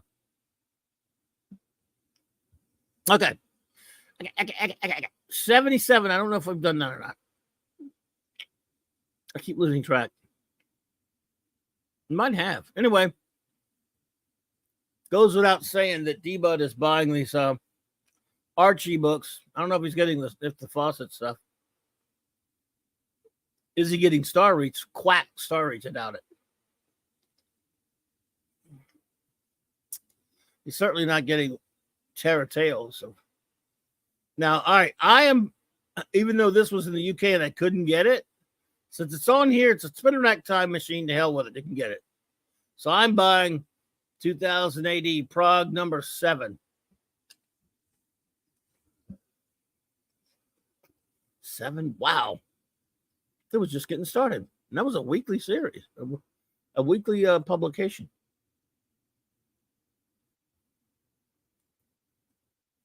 I'm also buying Daredevil 147 while D-Bud picks up, of course, all these Archie books here, including the Betty and Veronica Spectacular.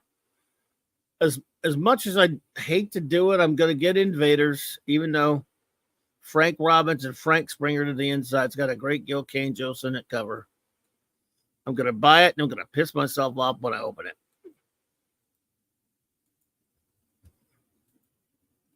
I can see that already.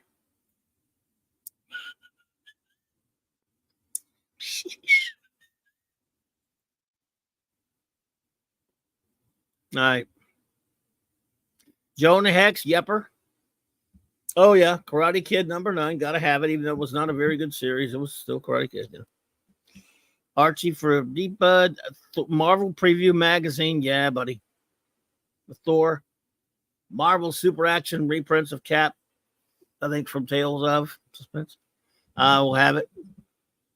Marvel Superheroes. I think I have this one. I think I bought it when it came out. But yes, superhero. That's a reprint. Some Hulk reprints.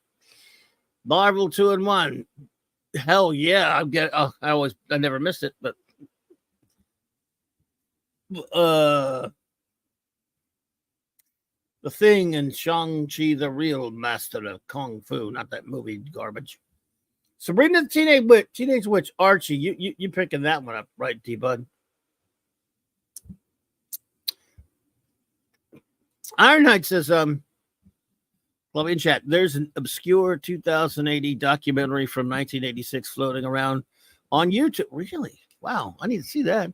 Interviews with Wagner and Grant Mills, Kevin O'Neill and Alan Moore in their prime. Wow. I don't think I've ever seen that. Thank you, Ironhide. My memory's so horrible I'll probably forget about it, but I'd like to see that. The 2080 issue has Judge Dredd, the Statue of the Judgment. Wow, Brian, thanks. Yeah, I had a bunch of old 2080s. I don't think I had anything with that. I mean, but I ended up having to get rid of in my shop. But a stack I'd gotten back in the early '80s, but I don't think I had any of them that went that back that far. I don't think.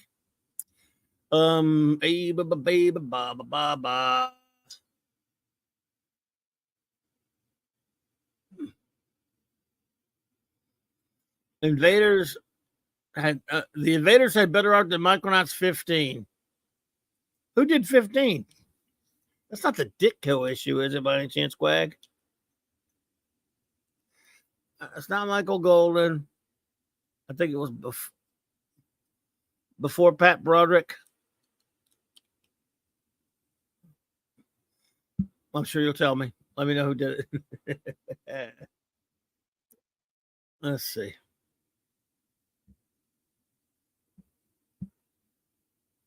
Well, you'll tell me, I'm sure. They just had better art than Micronauts. Oh, Chick. That's right. You mentioned that before, Bagwag. I'm sorry. My memory is absolutely totally gone. But yes, I remember you mentioning that. That is an awful. Oh, good Lord. Good Lord. Good Lord. Good Lord. Good Lordy Lord. Lord. All right. So there you go. Supervillains Society, Secret Society of Supervillains. Yes. Sergeant Rock. I didn't buy war comics back then. I got to admit, nothing against them. Superman 313. Of course, it's super. Yeah, of course. Tomb of Dracula. Yes, sir. I actually have this. Oh, this is a very skinny, very thin, British, Marvel UK mag, and I had this one. I still have it somewhere. Very thin magazine, not much to it. But I remember we were able to, somehow we got them some stacks of some of those mags over here. Just, I don't know why they were brought over here, but I was glad to get them. Glad to get them. Just kind of cool. More Marvel UK. Oh, God. The combo, huh? What a combo. You got Marvel UK featuring Marvel, the Mighty World of Marvel, of course. It was featuring the Incredible Hulk and Planet of the Apes. But, a kid might go, whoa, the Incredible Hulk's going to be on the Planet of the Apes, and he's going to be fighting Silver Surfer and Iron Man and Hercules. Well, no, they had an art department that worked over there for Marvel. And they would take images. They couldn't do like Photoshop or something. They used to cut and paste stuff by the bare hands.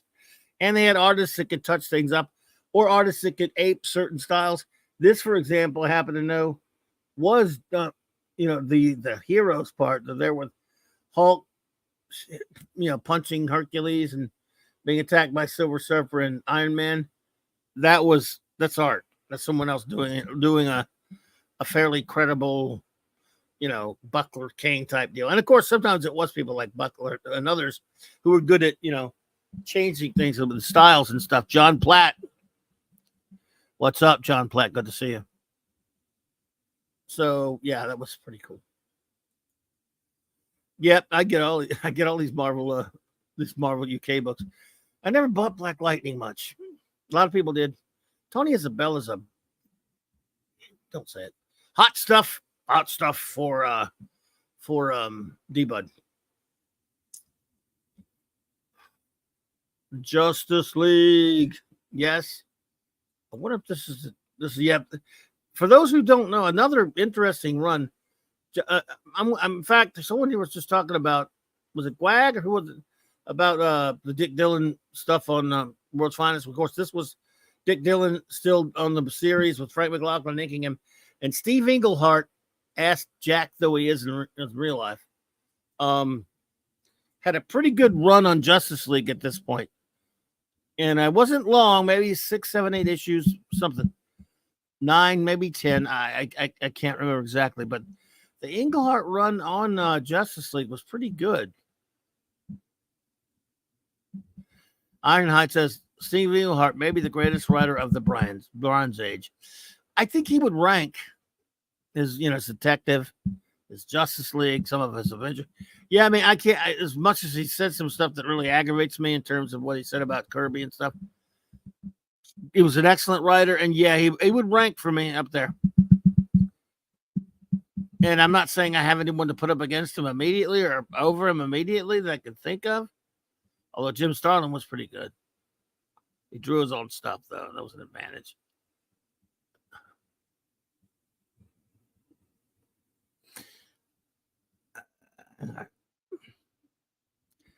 Eagleheart badmouthed Kirby's prisoner, but he also badmouthed Kirby on Kirby's Fourth World, too, Matthew. So he can go screw. And doing his, yeah, I mean, his love his detective run there, Ironhide. Yeah, I mean, hey, JT Kirk, what's up, buddy? JT Kirk, T-Rock. So you can love someone's work and think they're a doucheweed, but he had a real, this people don't talk about it much, but his run on Justice League was excellent. I need to go reread those. So that's pretty cool stuff. But there was he did, of course, I don't know about his Captain America. Some of it was good, but a little heavy-handed, if you ask me. More 2080. Prague number 8. Well, what the? Look who's here. Hey, I'm sneaking in. Hope you don't mind. That'll be a quarter. That'll be a quarter. Okay, I can handle that. Starting to charge, rent to be honest. Yeah. What's up, dude? Quarter I can handle. Yep. Doing good. Hail there. Good to see you. Yeah, good. We're just doing a little time traveling. Nothing serious. Time travel's good. Chair. 1977. That was a good year. It was a good year.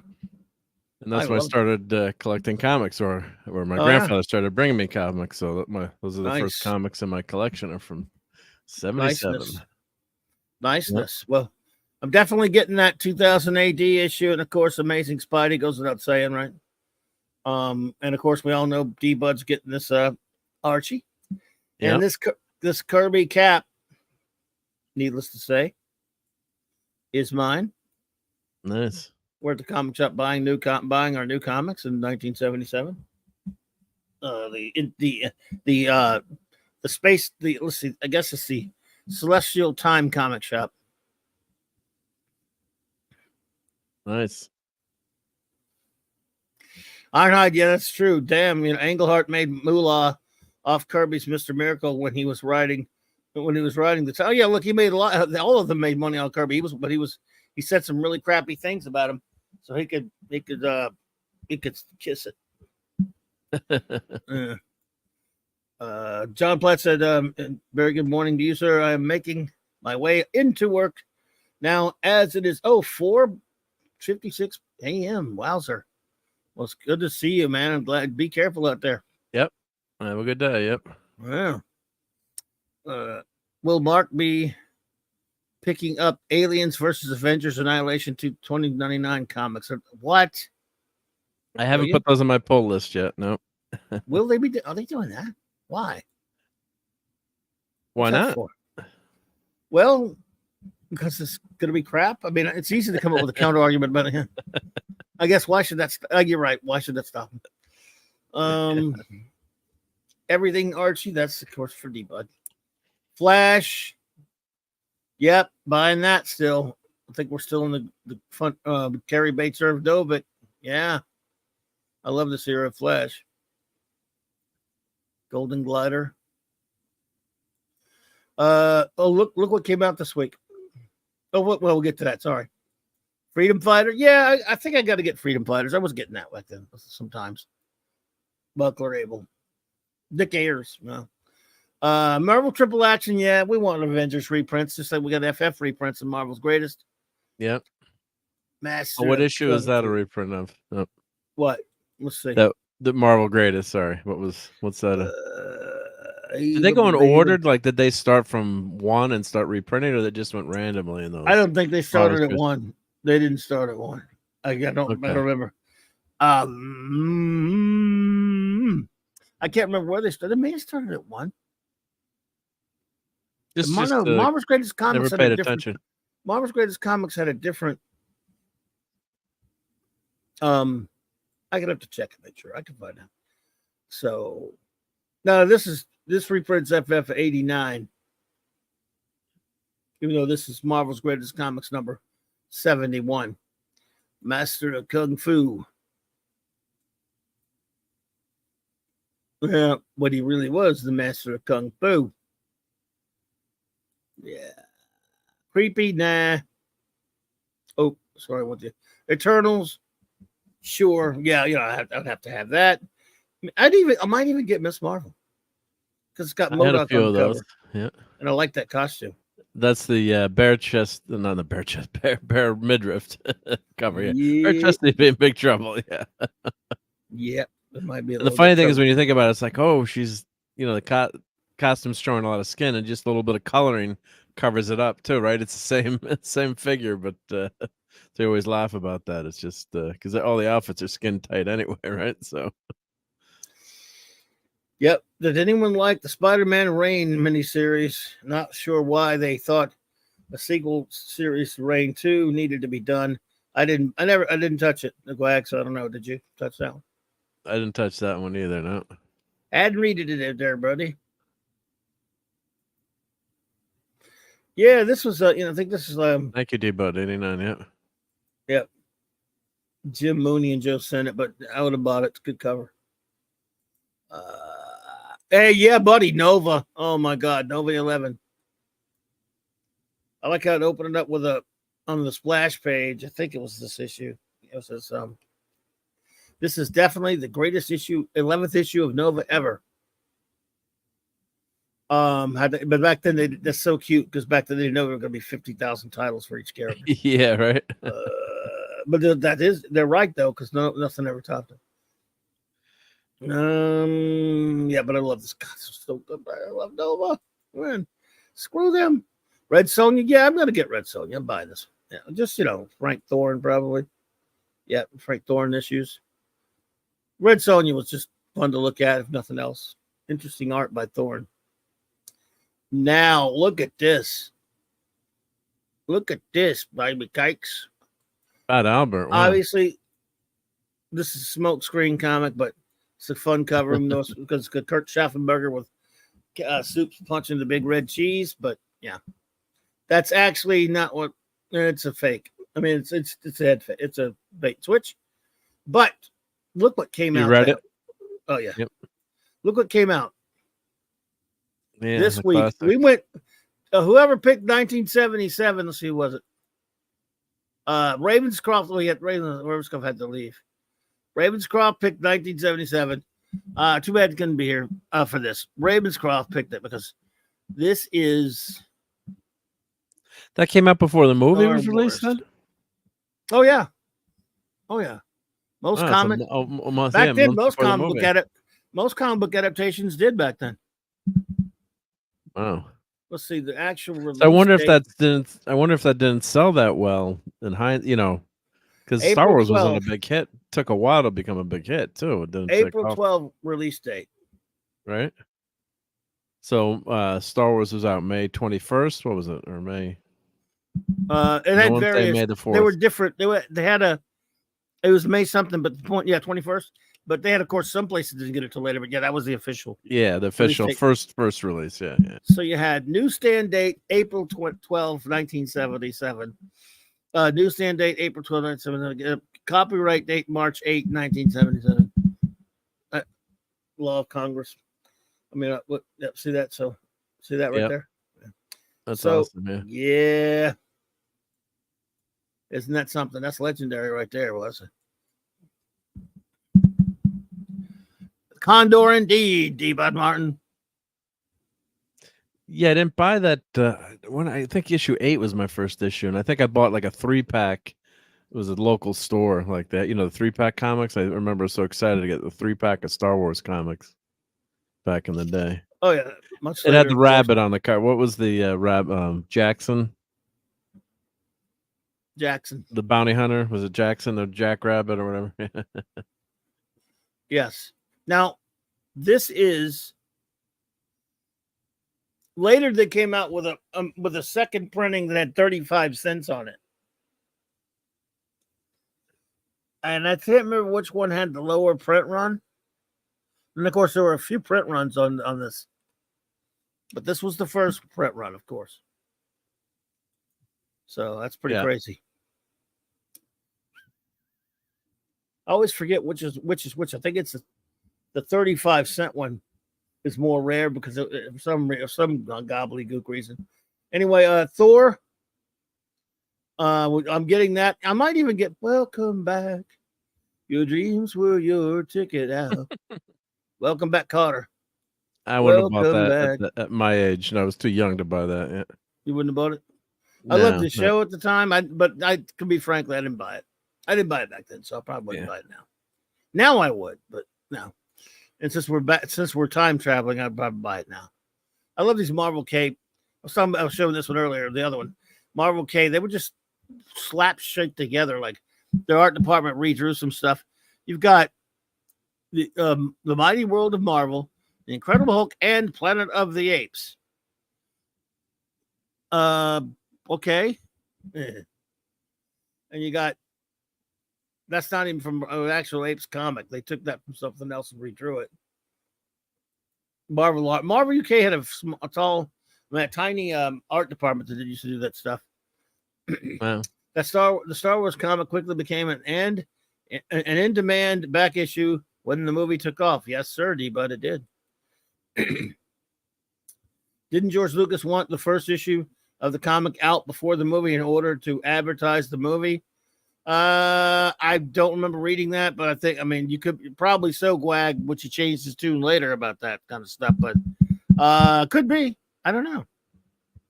But yeah, at that time he had nothing to lose, so probably so. They didn't think there was going to move. They didn't know the movie was going to make. Yeah, no one knew it was a big hit, and he got the rights to the toys, and as part of the deal with Fox to get the movie made, and they're like, "Who's ever going to make money off of toys for a movie?" Right? I mean, famously, I think he made more money in the long run off of the licensing and toys than the real money for the movies made. Merchandising. I always loved this Grell Batman cover. Is that Ra's al Ghul, or is that I can't see that? No. Or is it Skull? Skull. No, Yep. sir. I got bad eyes and it's small on my screen. Yeah, it's small. No, I'm definitely understanding. I'm sticking to that excuse. Yeah. No, it's true. I couldn't tell who it was either. Boris Karloff. I was working in the lab late one night. Yeah, what's up, Doc? So here we go. We got some. That row, not so much. All I'm getting now. I'm getting the Superman family, which is Adam's cover. Hulk 213. I have that issue. Oh yeah, I'm getting that one. Sorry, yeah, I'm gonna jump in ahead. No, it's cool. I'm getting this 2000 AD. I thought this was before Dredd. I don't think Dredd's appeared yet. I'm not sure. I got this one. Avengers. Was it the ants everywhere? Yeah, with the weird ant. Ant cover. Yeah,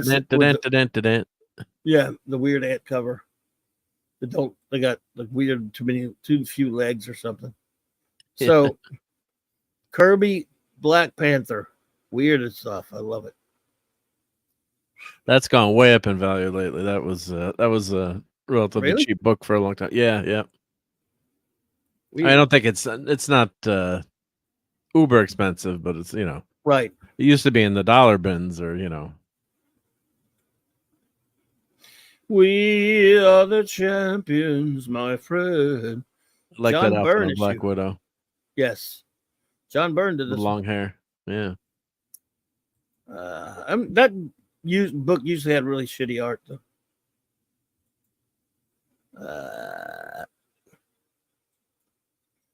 Nine has Judge Dredd robots. Okay, thank you, Brian. Appreciate that. Yep. Joe Dog. Hey, Oliver Belamonte. Oh yeah, you got. So I was showing some of those earlier free comic book day. Are you going to that, Robert? Well, I don't go to a store near me, but I guess Oliver, you going, Oliver? are there any good books this year? Or I'll show you. End up canceling my. John says, if I end up canceling my my Netflix subscription, then I will put that extra money towards adding films to my DVD collection and monthly subscription to Clobby's channel as I enjoy his talk. So, well, thank you, but no, hey, you don't. Like I said, we love our members. We love when people join, but it's never a necessity. When you guys do it, I really appreciate it. But not everyone can do it. I would join more groups if I could, but I can't either. So never worry about that, John. Just you being here and listening and subbing if you can is much appreciated. Hey, look at Andy Masterson. What's up, hey, Andy. I only go for back issues. Well, yeah. I mean, let's see. I'll find. We'll get through this real quick, and I'll look at the new free comic day. Well, I do have that. Or you keep going in order, right? Yeah. Conehead Barbarian. Conehead the Barbarian. Conehead the Barbiturate. This is great stuff. John Buscema and Ernie Chan. This is a Gil Kane cover, but I mean, Ernie Chan overpowered everybody, but I loved him though. Defenders, yes, buddy, Defenders. I bet you have that one. Classic. Yep. I don't think I got that one. Al Milgram sucks. Keith Giffen inside though. Moon Knight. And yeah, I have this also. This was I got that whole coin. Sal Buscema, Ernie Chan cover, but a Sal Buscema interior. That was a good issue. Yes, I was really. This is only like about a couple of years before us. You know, I'd already been buying it for a couple of years at this point and loving it. That's got 5 people. It's kind of like a Voltron figure, you know. Yeah. According to the book Comic Book Fever, I've been wanting to get that, Gwag. I know you've been telling me it's good. Marvel obtained the rights to Star Wars for no charge, with the caveat that 2 issues of the series be released before the big premiere. Thank you. You know, I really want to get that book. Thanks, Gwag. I might try to get it on digital at least, because I know it's expensive. Yeah. But Tomorrow's has it on dig. At least I'll be able to read it.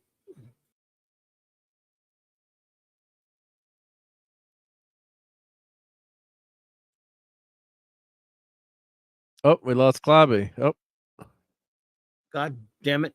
God darn it! What did I do? No, I did it.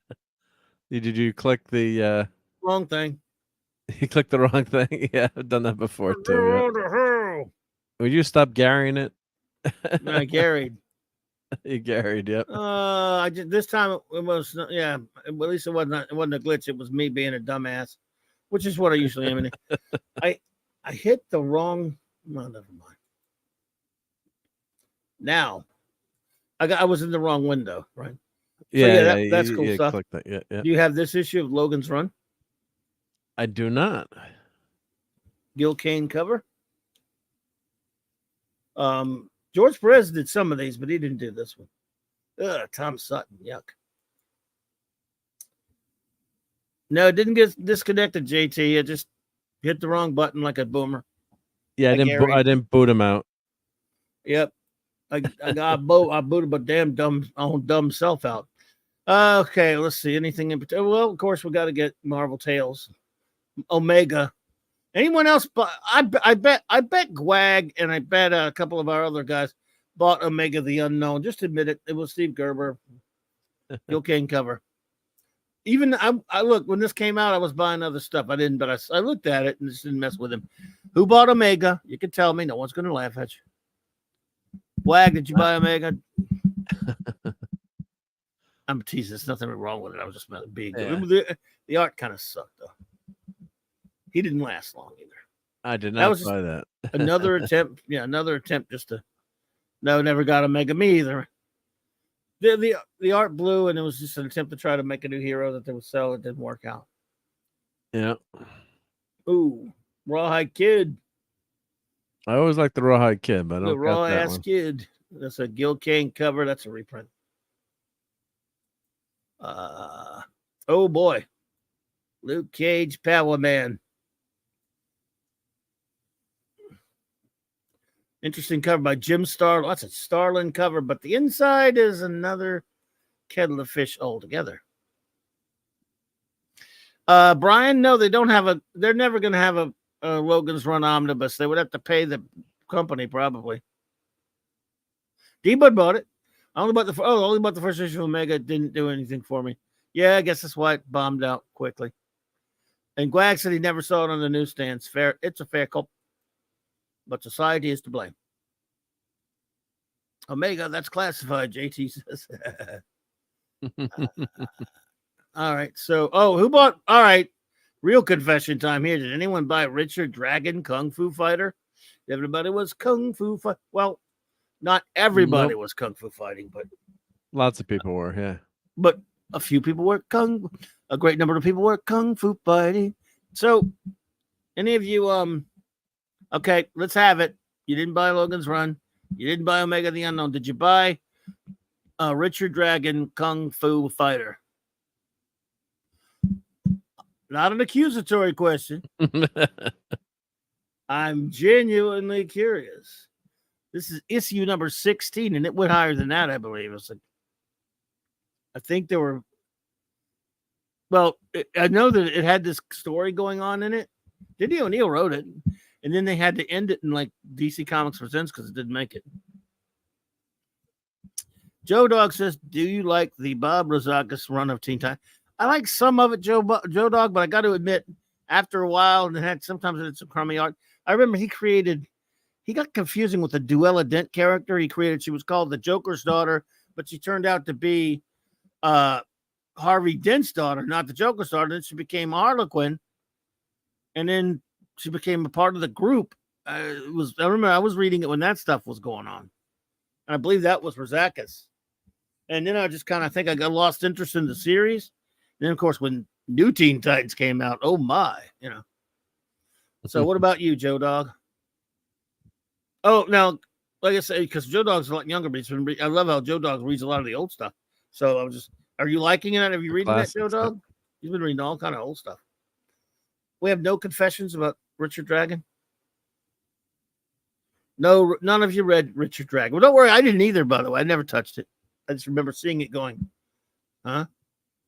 It was an attempt to cash in on the Kung Fu comics, or the Kung Fu craze, the 70s that both Marvel and DC were putting out all these things in hopes. All right. Well, let's see. Almost did it again. Okay, so that's Captain Britain. How about that? I think I had this one. Batman Family, though.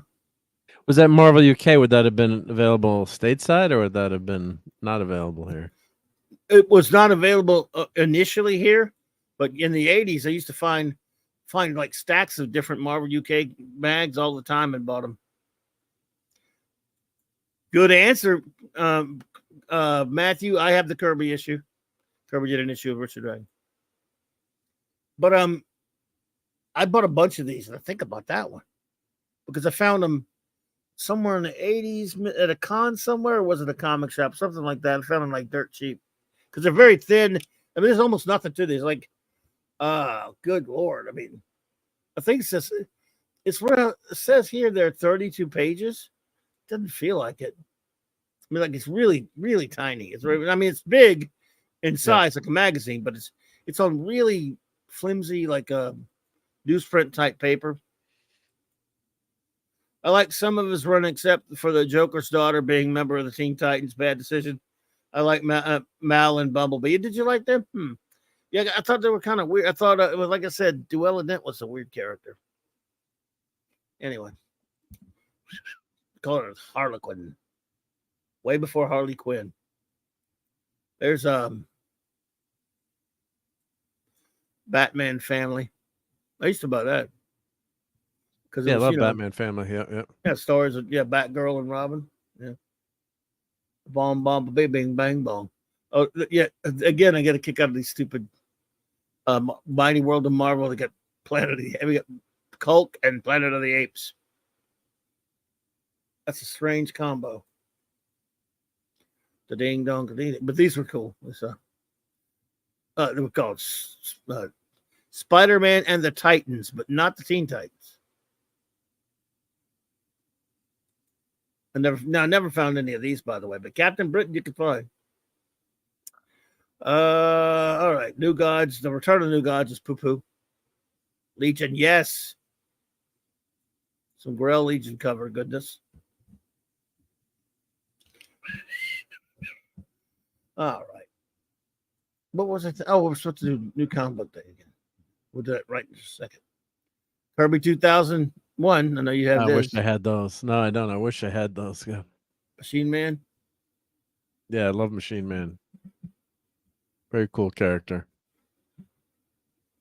The only comic I remember buying off the rack in 1977 was Godzilla. Oh yeah, Herb Trimpe. When was when I really started buying comics routinely, says Quag. Oh yeah, I used to buy that. Did you ever buy that Godzilla comic back then? I have a few of them here or there. Some of them I might have bought, just years later, and I think I had a few of them back in the day. Or my grandfather would back then. My grandfather was bringing them back for me, so he might have brought me a couple of them. Oh, I have that Iron Man 100. Oh, that's from 77. Wow. Yes, for D-Bud right here, a landmark Iron Man 100 with a Starlin cover, man. That's a great cover. God, yeah. And this boy Tuska did the art. D-Bud, that's... Oh, wow. D-Bud still has 2001 number 8. Wowzer. Nice. But I love this cover, man. I'm going to get that on a shirt one day. That's cool. Iron Man 100. I know you got that one, D. Ain't no question about that. He's got it. Or the world's just not right if he doesn't have it. Yeah, he had to have that one. Yeah. Oh, yeah. Inconceivable if you didn't. Inconceivable. There's Howard the Duck. He really is a pluck. Sorry, almost. Yeah. Duck possessed. Man, they were getting in so much trouble at this point with Disney. It's hilarious. Did they try to sue them at one point, or? Well, they threatened them a lot. They said, and then they came to an arrangement that they wanted him to wear pants. Howard. Oh, so not to confuse with Donald, right? Yeah. And then because of course Disney wants a character that doesn't wear pants, right? Yes. Well, Marvel agreed, and so they ordered Steve Gerber, who was actually editing his own, which was rare back then, but he was editing the book and writing it. He said, "Well, no, I'm not doing it. Oh, you doing it? All right, I'll do it. All right." When he did a story, and I gotta find. I haven't read so long since I've read it, but a story where this is like an issue 20 something or other. I gotta look it for it, but where it was about Howard being exploited by this religious organization, this company that took him, they were evil corporation. They were so Disney, it was ridiculous. And they were forcing him to wear pants. So he wore pants in both issues, and after that he took him out of the pants again. They fired They fired him? They fired him after a while. Yeah. Now they don't even put him in pants anymore. They just said, well, at this point, now they're totally owned. But this I love, man. The John Carter comic, greatness.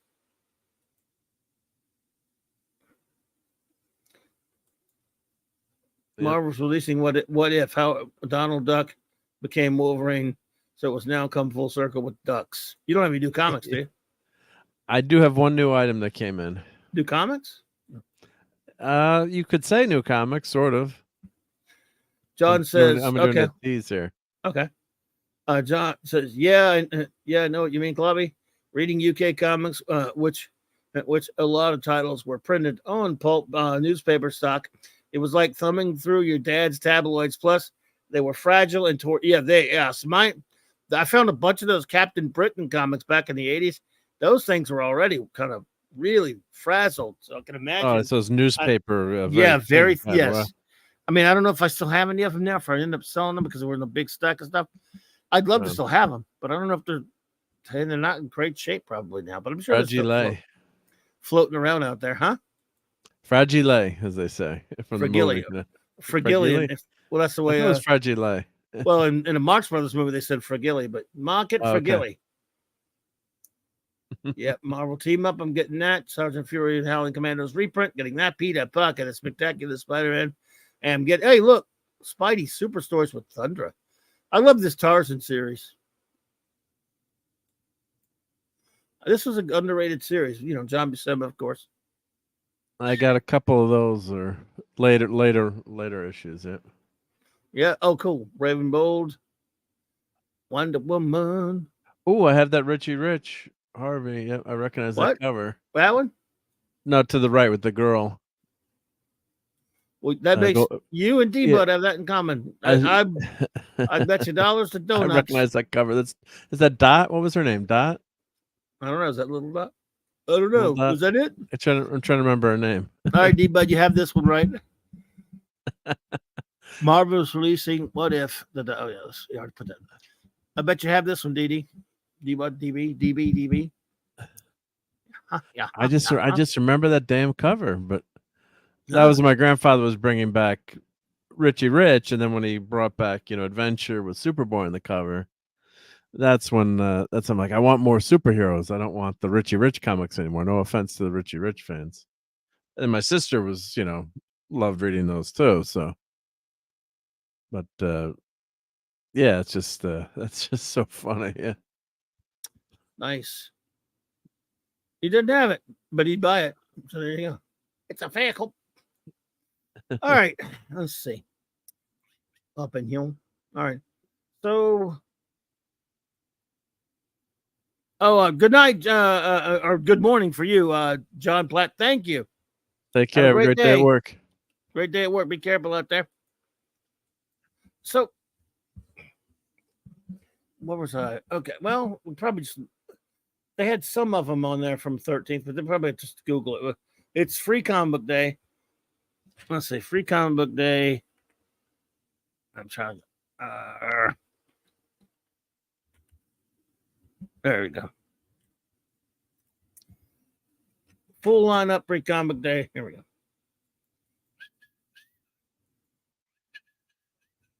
Okay. Yeah. All right. For those who want to know what free comic books you can go probably not find at your comic shop because they're going to be too cheap to carry them, and you're not going to be able to find them probably, but you never know. Some comic shops will do it. It was such an event for years, and now they don't even care. Oh my God. Really? Okay, Unicorn Crush. Really? Oh, I can't wait to get that one.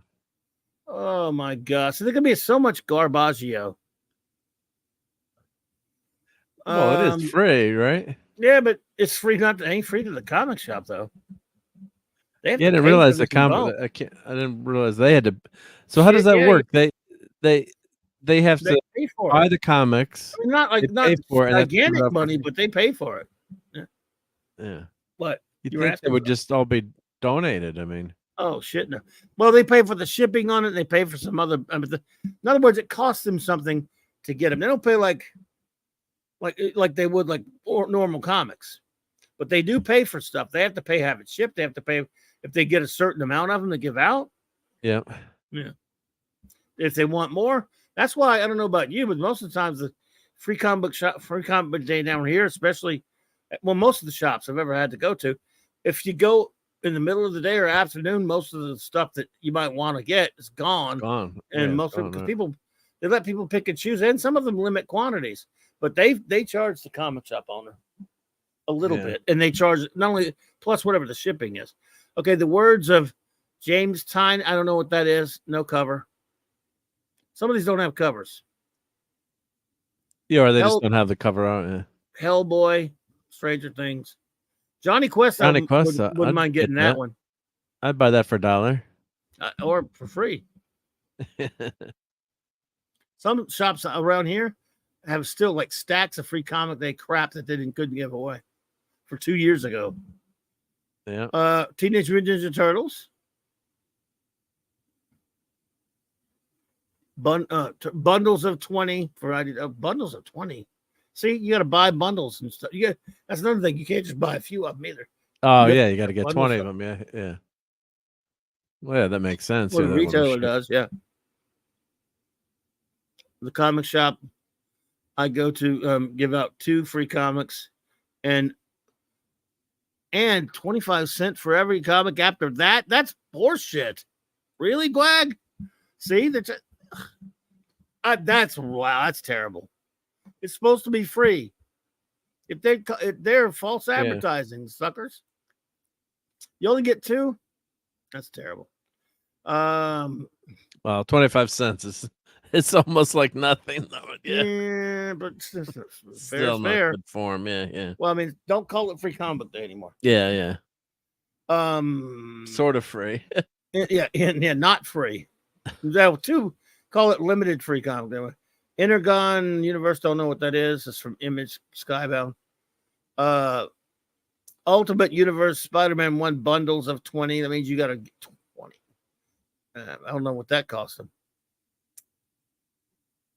Blood Hunt X-Men 1 bundles of 20, of course. Who gives a crap? Encanto from Disney. Witches of Brooklyn. Oh, yeah, that's great. Pokemon. Cannibal. There's still too many Valiants. Oh, that's not my. It's Ninja. It's Ninjak and Bloodshot and Exo, and I don't know who the hell that is. Snoopy. First Blighted Dungeon. That I would get. I'd get the Snoopy one. Snoopy, yeah. Hey, on Snoopy. It's not Snoopy, I know. Oliver says, every time I attend the annual free comic book day, all the good free comics are taken, and I'm left with the kitty comics. That figures. Yeah. They used to make a lot of comic shops probably still do. I don't know if they're the same, but it used to be a big event, man. Okay. Ultra Duck, whoever that is. The Cursed Library. Related to Howard the Duck. I don't know. Yeah. Cursed Library from Archie Comics. Oh, Young Jedi. Oh, boy. Not final art. 10th Extravaganza. DC is not showing any covers. DC middle grade special edition. No cover there. DC Young Adult special, no cover. Mad special edition, no. I saw a cover of it, Mad, Wow. when Superman on the cover. Maleficent. Marvel Fantagraphics present Atlas Comics. That looks sort of like old Atlas comic. Interesting. What, the Investigators? Oh my God, Investigators. I like that. That's corny. I'd get that just for the cover. That's such a corny joke. How about Romeo and Juliet? Would you get Romeo and Juliet? Oh, is it an original Klingon? I'd definitely get it if it was an original Klingon. What is this is an Overstreet Comics guide to comic collecting. Overstreet still puts stuff out. Yeah, yeah. That's not bad for a kid who's. I mean, if kids actually still work collecting, that's not as long as it's not telling them to buy new shit. Oh, good Lord. Tales of the Mutants Ninja Turtles looks like a garbage show, says Joe Dog. Does it? Ooh, oh, there you go. Gotcha Man. Yeah, the Gotcha Man. They're gonna. Oh, and I just found my Battle of the Planets figures.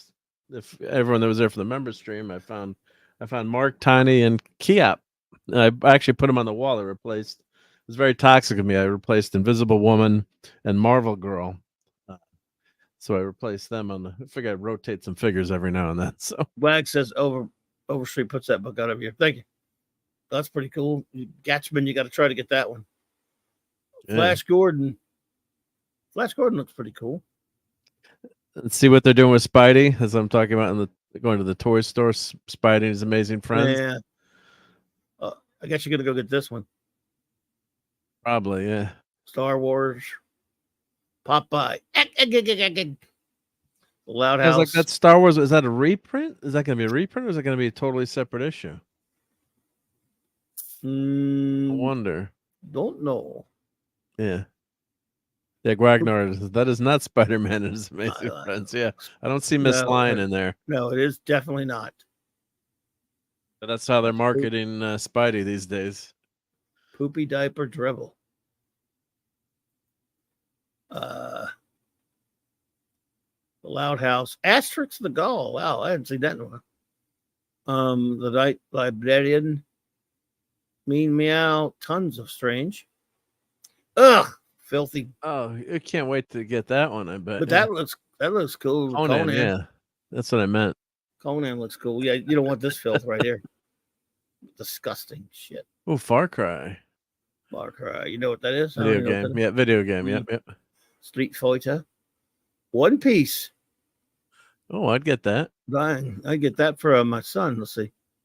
One Piece Aces story status. What is that? Damn, I'm gonna have to go pick that up for him. Or I'll tell Claude to pick it up for him if he can find it. Well, I guess that's all of it.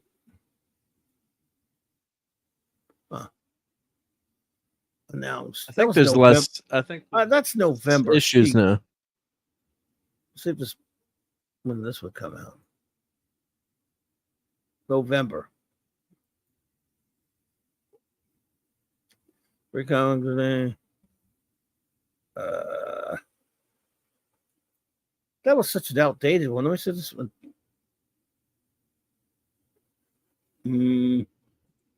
Come on, man. They got to do better than that. Oh, good night, D-Bud. D-Bud, have a good one, bro. May you have dreams of iron. Yeah. No lead, just iron. Man, they've got to be able to do better than this. It's not the big thing that it used to be. I mean, remember, God, the first one was massive. Yeah. Oh, yeah. I mean, 1 million kids at the place. Wow. But, I mean, they have to put more pictures than this. People are lined up, couldn't wait. Yeah, no one cares anymore, but I mean. Yeah. Unfortunately, yeah. Yes. I mean, I guess I could go. Well, our local comic, one of our local comic shops they have a sale every first, back issues every first Saturday of the month.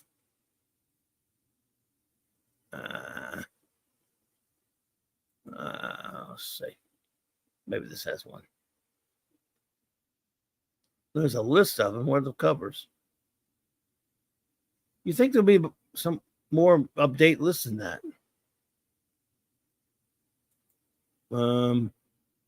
It's not wouldn't change, or maybe they add a few new ones, I guess. But like a bunch of shit. Yeah.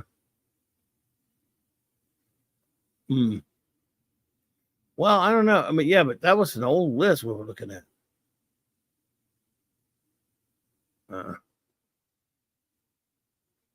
They would have more.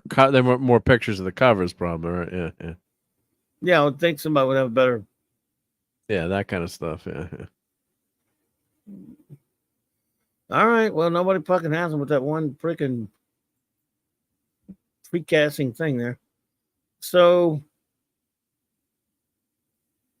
let's see. Maybe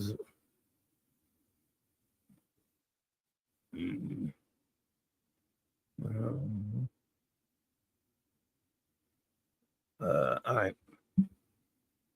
Oh, man. All right, everybody. I guess that's the best I can do for finding that. I was trying to find a better. Something more definitive, right? Yeah. They got the title. Well, that wasn't a bad one you showed with the Barkham. Oh, here we go. Let's see. You saw that? Can you see that? Yeah. All right, maybe this will be better.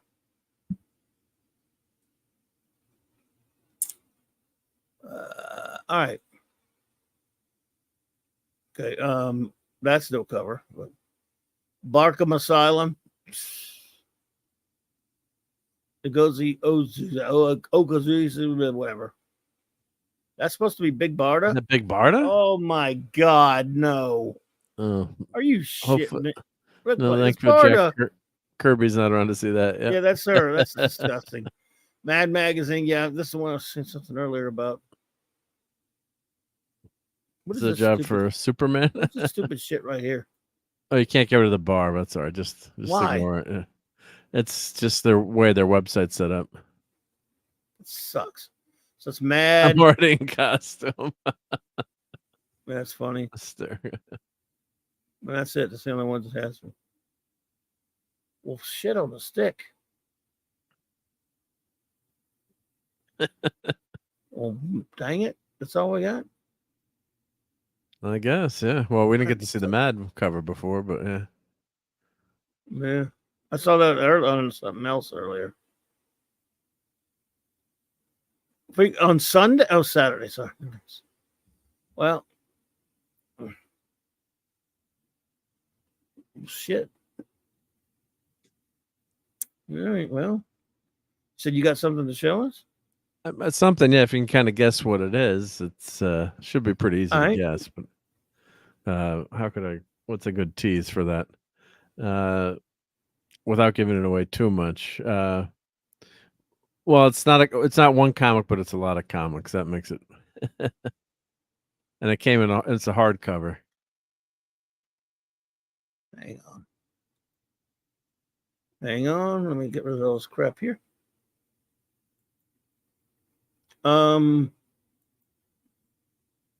Okay. Go for Let's it. see if anyone can. I bet Yeah, I know what it is. Gwagnar got it. Gwagnar got it. Yeah, of course. I Yeah, bet I yeah. know what it is. All right. Good night, Anonymous Gamer. Have a good one. Thank you for being here.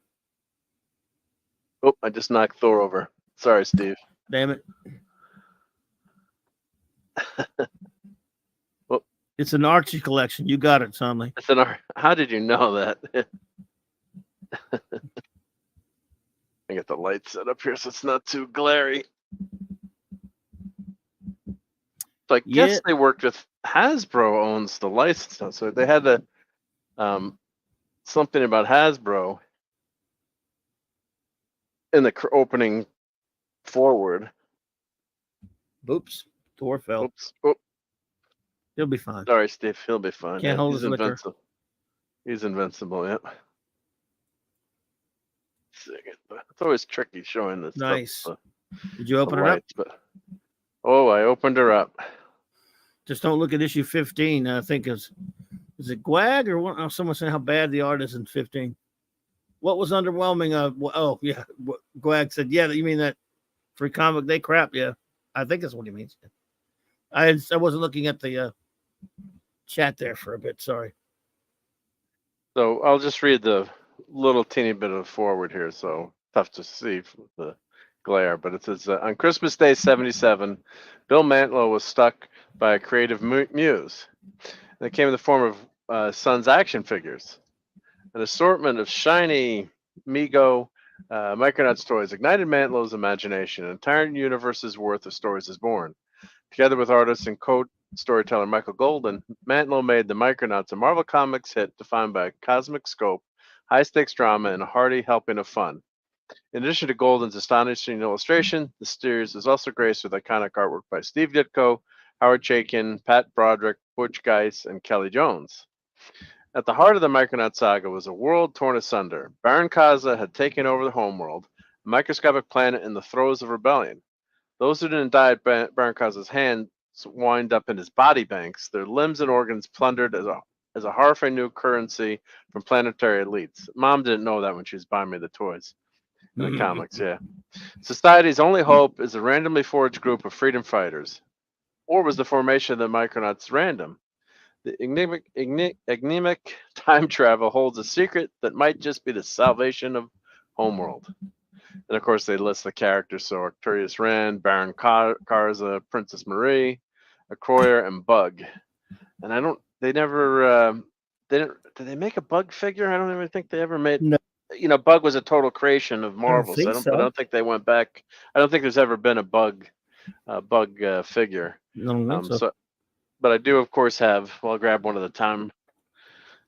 Micronauts here that's on my desk. I knocked over another figure. You always knock over a figure. You guys have seen these before, but these are, throwbacks to the day when you had, high quality, action figure made of metal. Just they don't make them like that anymore. And then the chest plate was interchangeable. This is the one I restored. Had to fix, put them back together, but because of the springs, not the springs, the rubber band, and after 40 years, the rubber band goes. And this is a 3D printed base. Toy Palloy actually had that in his instruction video how to do that. So Hmm. So that way you can find that on my channel. That way you can stand up. So I got tons of. Well, here, might as well grab a couple more.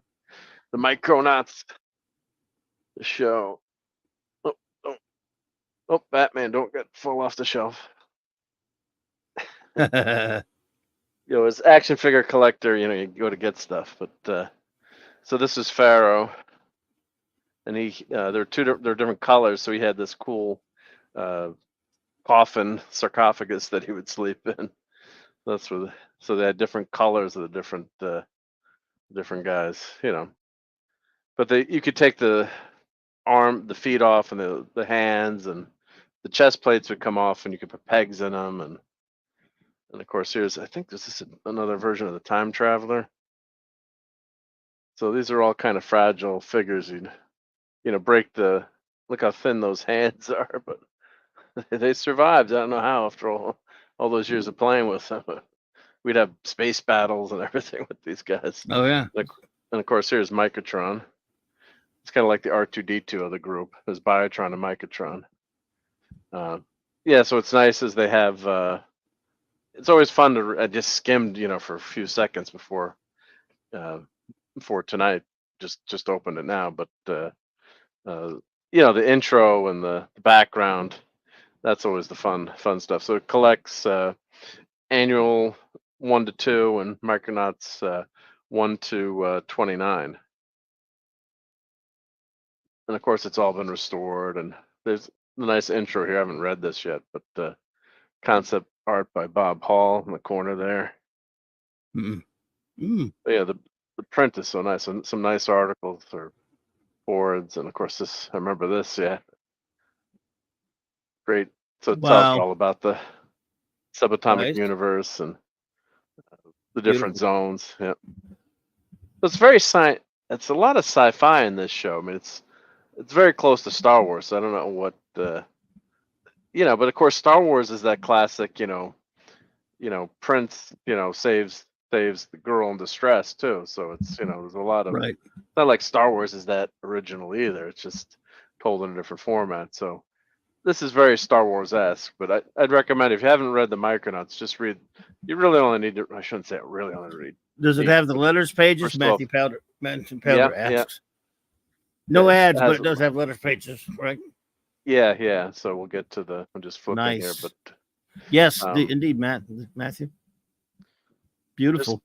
Don't dare miss our second census-shattering issue on sale in 30 days. Be there. And Meet the Micronauts, so they have a Meet the Micronauts. Yeah. So Microtron, a personal roboid jester, tutor, servant, and guardian to Princess Marie. So, obviously, first issue, there's no letters page. Yeah, the first issue. For it'll be later down the road. Yeah. They do have them. I'll skim it. Cool. Yeah, they have this nice divider between them. And that's beautiful. Yeah, this is a great issue. I love when they come with the lawnmower. So they come to Earth right away. And this is a great. There's Time Traveler. There's multiple different time travelers, but you can see that's the figure, right? I mean, and Wag says it has the cool. Wag says it has the Micronauts in-house ads at the back of the omnibus. Yes, it does. Yeah, it was I know. Do a review of the omnibus. I definitely have to do that. Yep. Oh, and I have that. Oh no, I don't. I have. Well, no, that's the Mobile Explorer. I don't have that ship. But I do have the Astro Station hanging in the ceiling. Let's see if they get to the letters page. It's beautiful. It's been beautifully restored. And there was a guy on Twitter that I was talking to a few times, and he was doing this. DP Banks. He was doing a restoration too on his own. And I don't know what happened now that the omnibus is out. Letters. Yeah. Here we go. Yep. So my name's in there. No, I was kidding. Here, yeah, Mike Clobberin Times. Yeah. Nah, right here, yeah. I didn't write to it. I didn't buy that comic. I just looked at it in the stands. Look at issue. See if you could show. I know. I'm issue 15. Yeah. 15 because Wag says it's awful by Shaken and Milgram. It's Shaken. Yeah, let's see. There's one of the Ditko. That's it. Yeah, here's 15.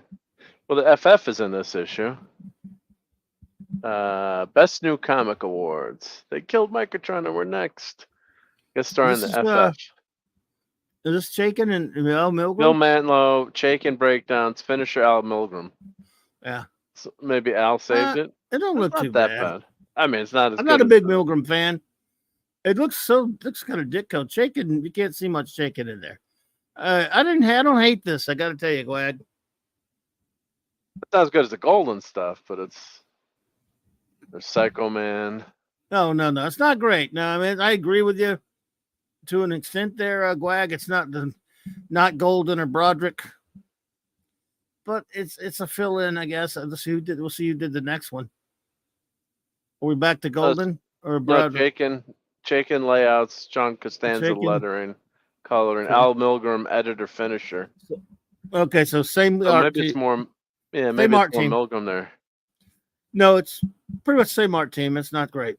It's not a fill in. Oh, it's a regular. Oh shit. Regular, yeah. But Not is a it past? stand issue. Is it past how many issues? Is it Gwag? Golden was the first 12 issues. Right. Who did this started at 15, so who did 13 and 14? Yeah, I could look at my pro. Let's see. Milgram, Chaikin, same team. Mantlo writer. For 17, yep. Still had nice covers. Golden kept doing some of the covers, yep. It's not horrible though. I don't think agree it's- it's not great. I don't But think it's terrible, but plus it's we're not. so jaded by what we see today too. Yeah. So I think that if I'd bought this comic and when it came out, I would have been what the hell, it's so good. Now it turns to this guy. But that like right there. Broderick. Broderick's is much Broderick. better. Now we're on Broderick, right? Yeah, this is Yeah, it's Broderick. Broderick. Yeah. Well, now So at that's least much okay. better. 13 through 18 are taken. What are you at? 19? This is the well, I can look at my comic book. This is 21. That's Okay. 21, yeah. So what's 19? He says 13 through 18 are taken. What's 19? Let's see. That looks better. That's Broderick there. Okay, Pat Broderick. Yeah. 19 is Broderick. You can just tell the art, yeah. Who So inked him? inked by Milgram? Or no? Gill. Amando Gill? Mando Gill, yep. Okay. I can't see that at all, but Yeah, sorry, The only one- it's kind of shiny. when you say so- Gill, you either mean Gil Kane or Amando Gill. Yeah, someone Mando Gill. else. Well, you got it. You got it right. Yeah, of course you got it right. Yeah, So yeah. So Broderick is. I did like. I the love Broderick Broderick. stuff. Yeah, I thought Broderick was. I mean, I was mad that he left Legion. I mean, he left Legion. He only did a few issues of Legion superheroes, and I was like, oh man. And then Giffen took over, and it was great. So I was like, fine. But I was upset to see him leave Legion. He left it for this, I think. And he's got a realism to his work with emotion. I like on Broderick. It's just Yeah, I met Up him to- once. They yeah, I hear you there, Gwag. I didn't like Ditko's work at that point. So Ditko did 2 annuals. He did an FF annual too. Whew. I think the rest of this book might be Broderick and Butch Geese, Geis. How do you say his name? I guess. Geis. Yeah. That's pretty darn good art. Plus, it was just so. Ooh, wowzers! It was exciting to read as a kid too. So just couldn't wait to this. You know, when you love the comic, like I love this poster here with Broderick, Mhm. and yeah, this is 2-year anniversary. Yeah. And then pretty soon it'll be direct sales cut. It'll be in Oh, I direct hated sales. that. That was way after this, wasn't it? I love the ship. Their ship was so cool. Yeah, the Endeavor. Endeavor. That's not a toy, actually. They didn't do a toy. Never of had it? that as a toy. Nope, they never had a toy of that. I had the Astro Station. Oh, no Geis in this one, says Gwag. They'll Reread do this now. they'll do a second one. Yeah, you should definitely do a review of it. Yeah, You can do a short one and make a video. Commander Arcturus Ran. No, this art Ditko, is no good. Ditko from the annual. Yeah, Ditko is not really. I mean, he's more fitting for that than FF, but yeah. Yeah. I mean, I loved it, Steve Ditko, but man, at It's that just, point, well, it's the end he of did his this. He career. did Rom a lot, and it was just like wasn't I feeling just it. didn't like it that much. Yeah, The third one was sacrilege up to for say, pre-letter. but Yeah, no. The third one's up for pre-order. He says. A third that's- annual, or third. No, the third omnibus. So that means They already had two. They already had two of them out. I thought it was just the first one. This just came out, but when's the second one coming out? But I know this just came out. Yeah, just came out. Yeah. I think just like last week. Yeah, pretty. Yeah. No, it's. At least you got it. I love omnibuses. I had to have this. I'm as a Micronauts fan. It's just, Yeah, I love omnibus. Can't not buy it. Yeah. Oh, that's a cool car. Yeah. That's the one figure I never got was the Baron Karza. It's beautiful figure. colors. Yeah. Covers are great. The colors in this are really nice. Yeah, they pop, not like the boring comics of today. Yeah, just such a great team with Croyer they can't use. They still own Bug, they still own Marionette, and Arcturus ran, but they can't. Who knows with Hasbro? Hasbro's such a mess right now too. But just look how cool that splash page is, or not splash page, but the action page. Yeah. Yep. Could be a splash page. But, It's pretty much a slash page, but yeah. A second omnibus in September, says Gwag. Thank you. But Matthew Powder, that's true. Ditko was more invested in his own work at the time. He was doing his own stuff as well. That's very true. But he collected the paychecks from Marvel, and they were glad to pay him for that name. But at the time, I was a kid. I had not seen a lot of his, wonderful 60s stuff because we weren't getting that many reprints of that till later. And so when I would see him on stuff like FF Annual or Captain Universe or whatever, I'm like, I don't like it. And then I found out. Then I started studying comics history and realized how great he was and important he was in getting to see his old stuff. And that's how you learn when you get older. But as a kid, yep. Yeah. And if I were buying like Rom, I'm like, ugh, why? But he didn't do Rom till way later, but you know what I mean. Because he did an FF Annual that made me want to. Did not like it. Yeah. Well, how old was he at the time, right? Well, he was older too, but he was just yeah. Yeah, it's very common regarding plagiarism. Untrue. Micronauts was conceived and created long before I ever saw or heard of Star Wars. I'm glad George Lucas and I think along similar lines. I'm glad we both aim to entertain. Micronauts were toys into which I breathed life. The Star Wars characters were cinematic creations given life in which a series of toys were created. I don't see any problem as long as both retain their integrity. I obviously believe Micronauts has.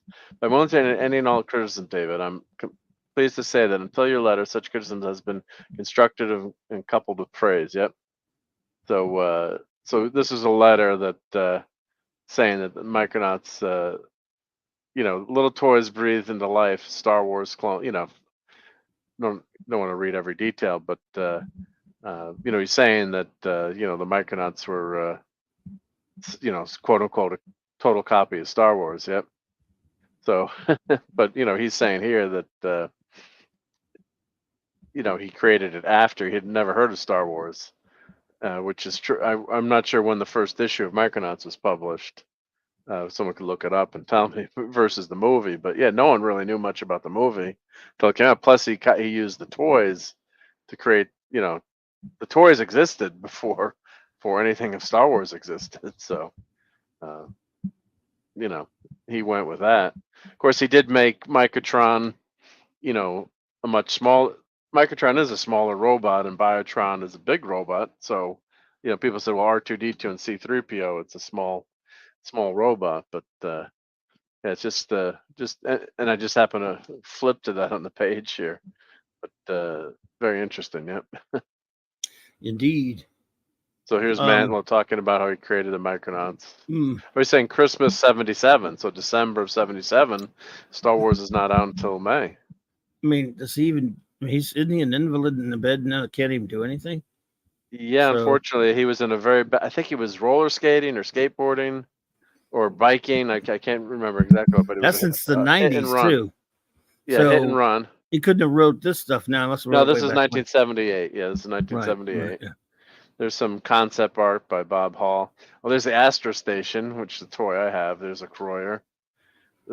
These are all the toys. You really recognize the toys because the characters evolved, and Croyer looks a lot different. Although he did have a flight pack, but he's more, like a warrior, Klingon warrior almost. Yeah.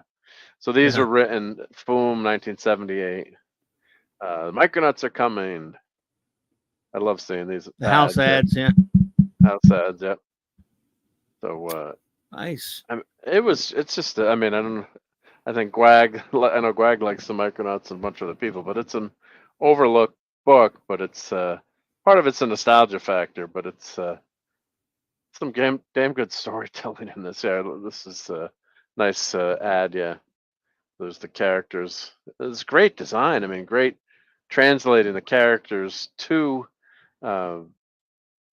existing toy line and making a world that's coherent around the toy line. There was no story on the Micronauts. They just Takara was just making them, and there.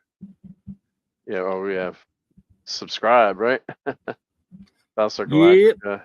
Well, that's a great one. We met the man thing. Oh yeah. Well, him back. I'm back. Yeah. Very cool stuff. Biotron dead. Who killed him? Ours, what a great villain. Yeah.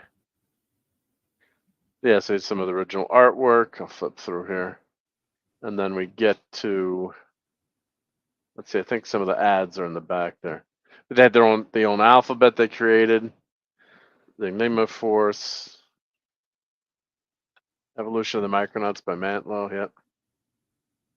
So Microtron, yeah. He doesn't have those shields, but he's got the thin arms, like the toy has the thin arms. And of course those pieces come off. Special edition. This is they reprinted them. Yeah, they did the reprints of some really nice covers.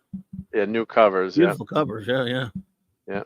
I bought those reprints. I bought them when they came out because I didn't have the regular issue.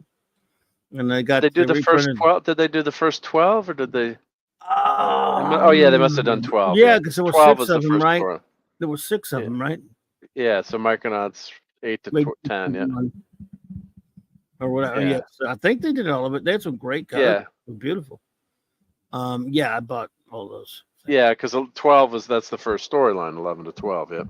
Oh, and 23 and 25. I guess they made that one, must have been extra double size maybe, yeah. Should go buy those just to have them.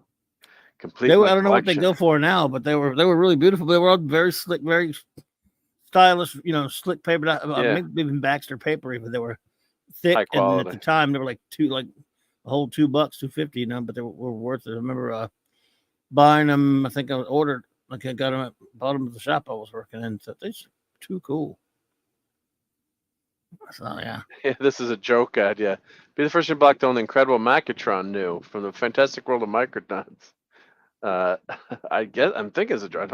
I've never seen this toy before. Are you still playing with sissy little toys? Teeny weeny plastic junk that falls apart if you jump up and down it. Then time you stepped up to the excitement of the Macronauts. The Macronauts aren't just big, they're enormous. Yeah, this is obviously a joke, yeah. They're difficult to break or lose. Micronauts are impossible for little kids to swallow. Macronauts. So show this out to your parents and scream, I want it. I want it as loud as you can. Oh, Crazy Magazine, number 63. Okay. Back cover of the parody of the Micronauts. All right, I was Detroitatron. I'm looking at them like, what the heck? You see, they got me for a few seconds. Yep. So, so Golden, they're talking about Golden, Chaikin. Well, Chaikin do the first 10 issues of Star Wars. And, of course, American Flag. Steve Ditko, yeah. They don't say what issues he did, but talking about the creators there. But, yeah, it's definitely a nice touch here with this extra. That's why you want to have an omnibus here, so you get the extra stuff. Yeah. God, I wish I had some of this. Never bought original artwork, but it was nice. Yeah. Oh man, talk about expensive. Now it is. Yeah, it's $30 to get Michael Golden to sign my Micronauts number 1. That's ridiculous. RRTNZ, what's up, buddy? I wonder what he charged to sign this omnibus. Probably charged. Oh my God, probably $1 million. That's ridiculous. No, I bet you'll charge $50 to sign it. You think? So if you see him, Probably. if he's at next, I'm the joking, next but con, I'm you're just. gonna try to get him to sign it and see if he will. Nah, it's too heavy to carry around. I don't. It is. I'd rather. Yeah, but yeah, if it's New York, that'd be too much of a pain in the butt. Too heavy to carry around. If it's another one that where you park and do, that'd be different. Because I was asking about the artist edition when I was there, and they wanted like 500 or 600 bucks for the artist edition. I would have spent 200 on it maybe, but for the big giant, which is beautiful. But I was like, signed, and I'm like five. It was like 500 or 600 bucks. I was like, nuts. like, Buddy Bum's got 2 of the artist editions, and he's how got much does it cost now? Well, I don't know what's going for now, I'm not but sure. I mean, same deal. He was going to get him to. He already had one signed because the first they come signed the artist edition, and Okay. the first one he's got anyway, and then he was gonna get him to draw something on it, and he wanted some stupid money for it. Like He $100 said bucks. he wanted for that and for the signature. He said, "Well, you already got it signed. You signed it already but no, it's signed because it was an artist edition of Yeah, it special came with something. Okay. that came with limited or whatever." And he was going to charge it, sign it again. And so he didn't do it. He told him, no thanks. He told him right to, and don't think so. They seem very, very money hungry at their booth there with. Well, there's that Renee. certain with Renee is a. Renee, yeah. You know about her? Oh gosh. Yeah, but she was very, is very, very forward selling in terms of buying stuff, and I have bought a lot of stuff, but I was buying prints and things, and after you have a certain amount of stuff, and he's nice to talk to, but he's not uber friendly. Not saying you should be. I mean, he's an artist. It shouldn't be. Doesn't mean you'd have to be a talk show host either. But it was just I don't know. It was just last con I didn't even stop by to say hi or wave or just say hello. I just said forget it. Just the kid was like, "You want to buy a print to buy something?" I was like, "Well, I already own all of these, so and his prints are very nice. I mean, he's got some, and I do like his art, obviously, but it's there's just too much of the hard sell, yeah. If that makes sense. His best stuff was on that one Star Wars issue he did, Micronauts. Some of those Batman comics he did before that, and then I didn't like his stuff on the Nam that much. Well, the Nam is very personal to him. But I mean the art wise, I didn't. Yeah, the art, yeah. But he really that's a very special book for him, right. I think, in terms of supporting veterans and telling. No, yeah. Telling that story. So, but yeah, the art. You're right. Sometimes the art was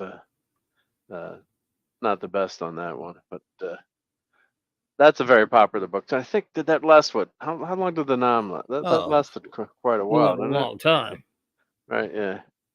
I don't know how long, but many years. I think that's the book he's worked on the most. I think in terms of. Oh yeah. Art. Yeah. Having his art out there. Yep. So. Yes, sir. Well. Perhaps we should start moseying. Heading out. Yep. Yeah, we've been got later for a while now. Well, but appreciate it. Everyone liked seeing it. That was a lot of fun. Glad you brought that. Thank you, everyone. Yeah. All right, everybody. Well, I want to thank y'all for being here with us tonight. Let me see. We'll do some. You got any show notes? Anything you'd like to? Well, I'll be on Toxic Tuesday tomorrow night. We're doing a very uncontroversial movie with Top Tropic Thunder. So shouldn't be a problem having that monetized on YouTube. Yeah, it should, nothing special about that movie. But no. And the funny story about that one is I got to tell again tomorrow night. But we were up at my brother-in-law's house for one of the holidays, and like, oh, let's rent a movie. This is back, the day when you went to the video store, got a, back then I guess it was a DVD we were renting, and then that movie starts, and there's a lot of scantily clad dressed women, like in that opening sequence in Tropic Thunder, and everyone starts looking at me and yelling at me, like, "Don't look at me! I didn't pick the movie. On Martha picked it." And I was like, they was getting like, big time trouble for that. It's like I had nothing to do with this one. I had no input. I know it's in my contract to blame me, but I was getting all the evil eyes. Yeah. Good night, Oliver Good night, Belamonte. Oliver. And good night, Matthew Pounder. Thank you both. Well, there you go. So Tropic Thunder. Oh, thank you, RR, for the super chat. That's too kind. Nice. Just thoughts on Legends of the Dark Knight from 1989. You mean the comic series? I think that's what it means. Yep. If you're talking about the comic series, it was sort of like had different creative teams on for short periods of time, or multiple issues. There were some good ones. If that's what you're referring to, I presume I loved it. That was the one that had the 5 different colors. Yeah, which was on silly. the cover, and I bought them all. All the different colors. Yeah, yeah. Was it 89 that came out? What was after that?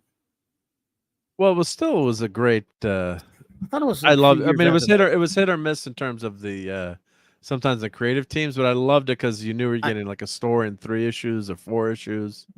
The gimmick covers, yeah. Was that 89 though? I just figured it was 89 was when the movie came out, but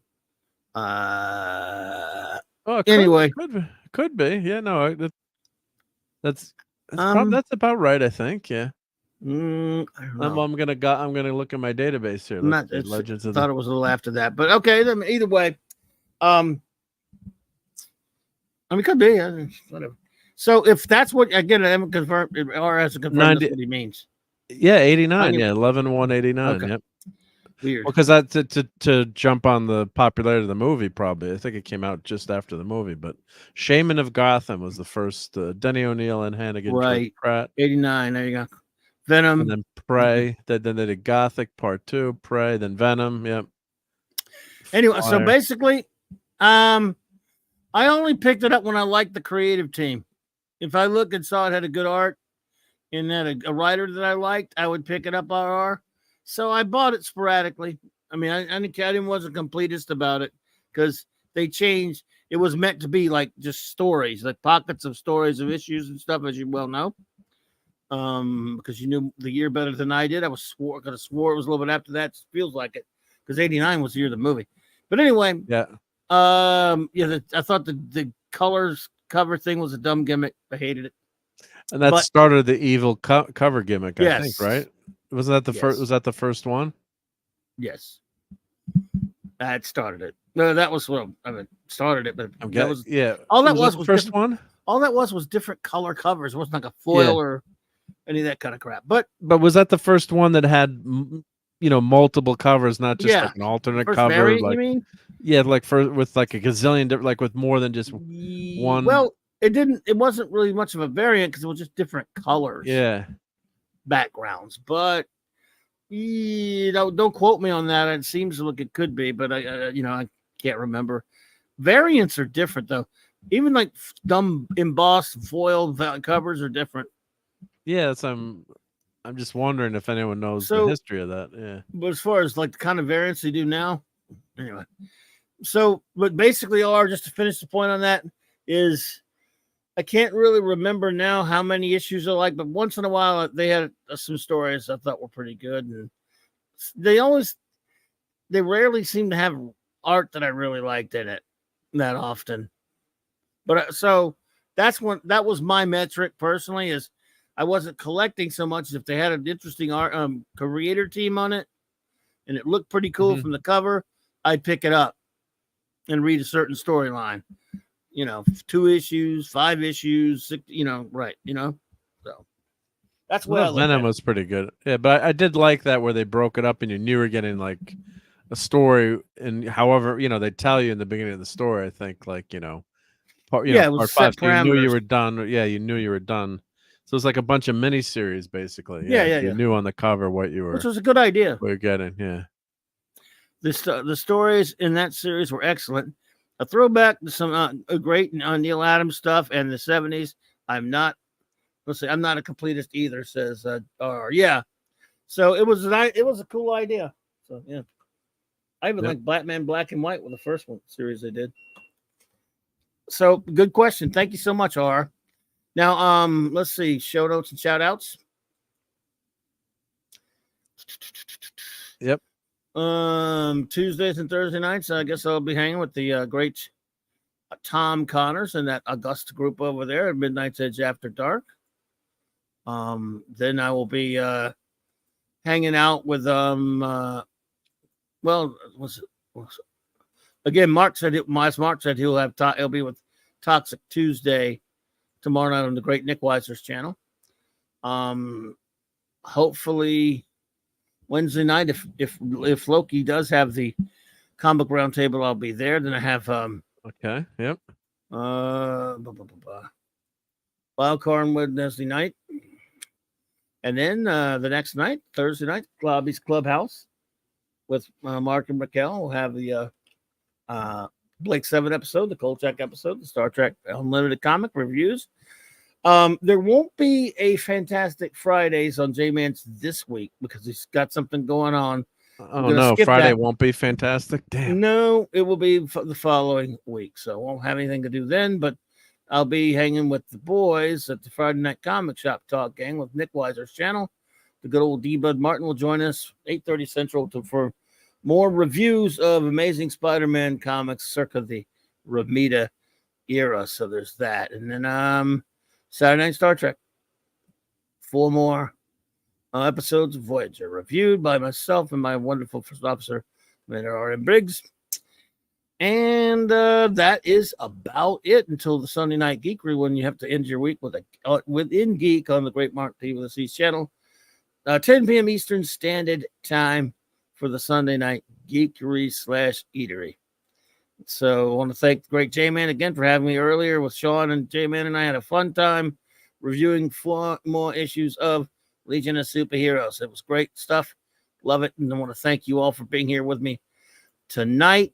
Our wrenches, of course, Eric K., Chris Persia, D. Bud Martin, Lord Thoth, J-Man, Maximum Redstone, Phantom Outsider, Larry, Maddie's Daddy, Kal-El, and of course, all of you who are with us tonight. We'll get everybody shouted out Wednesday night proper. You all got shouted out when you joined us.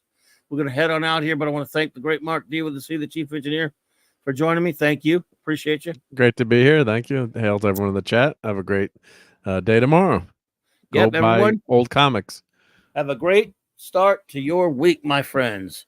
And clobber on, buddies.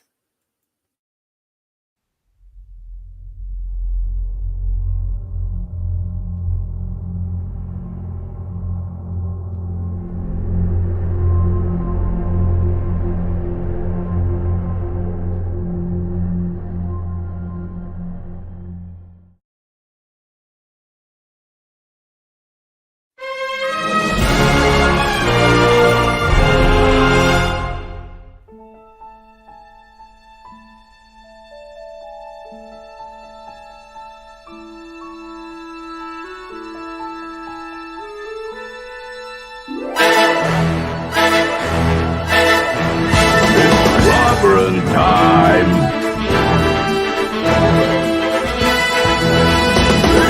Clobberanimo!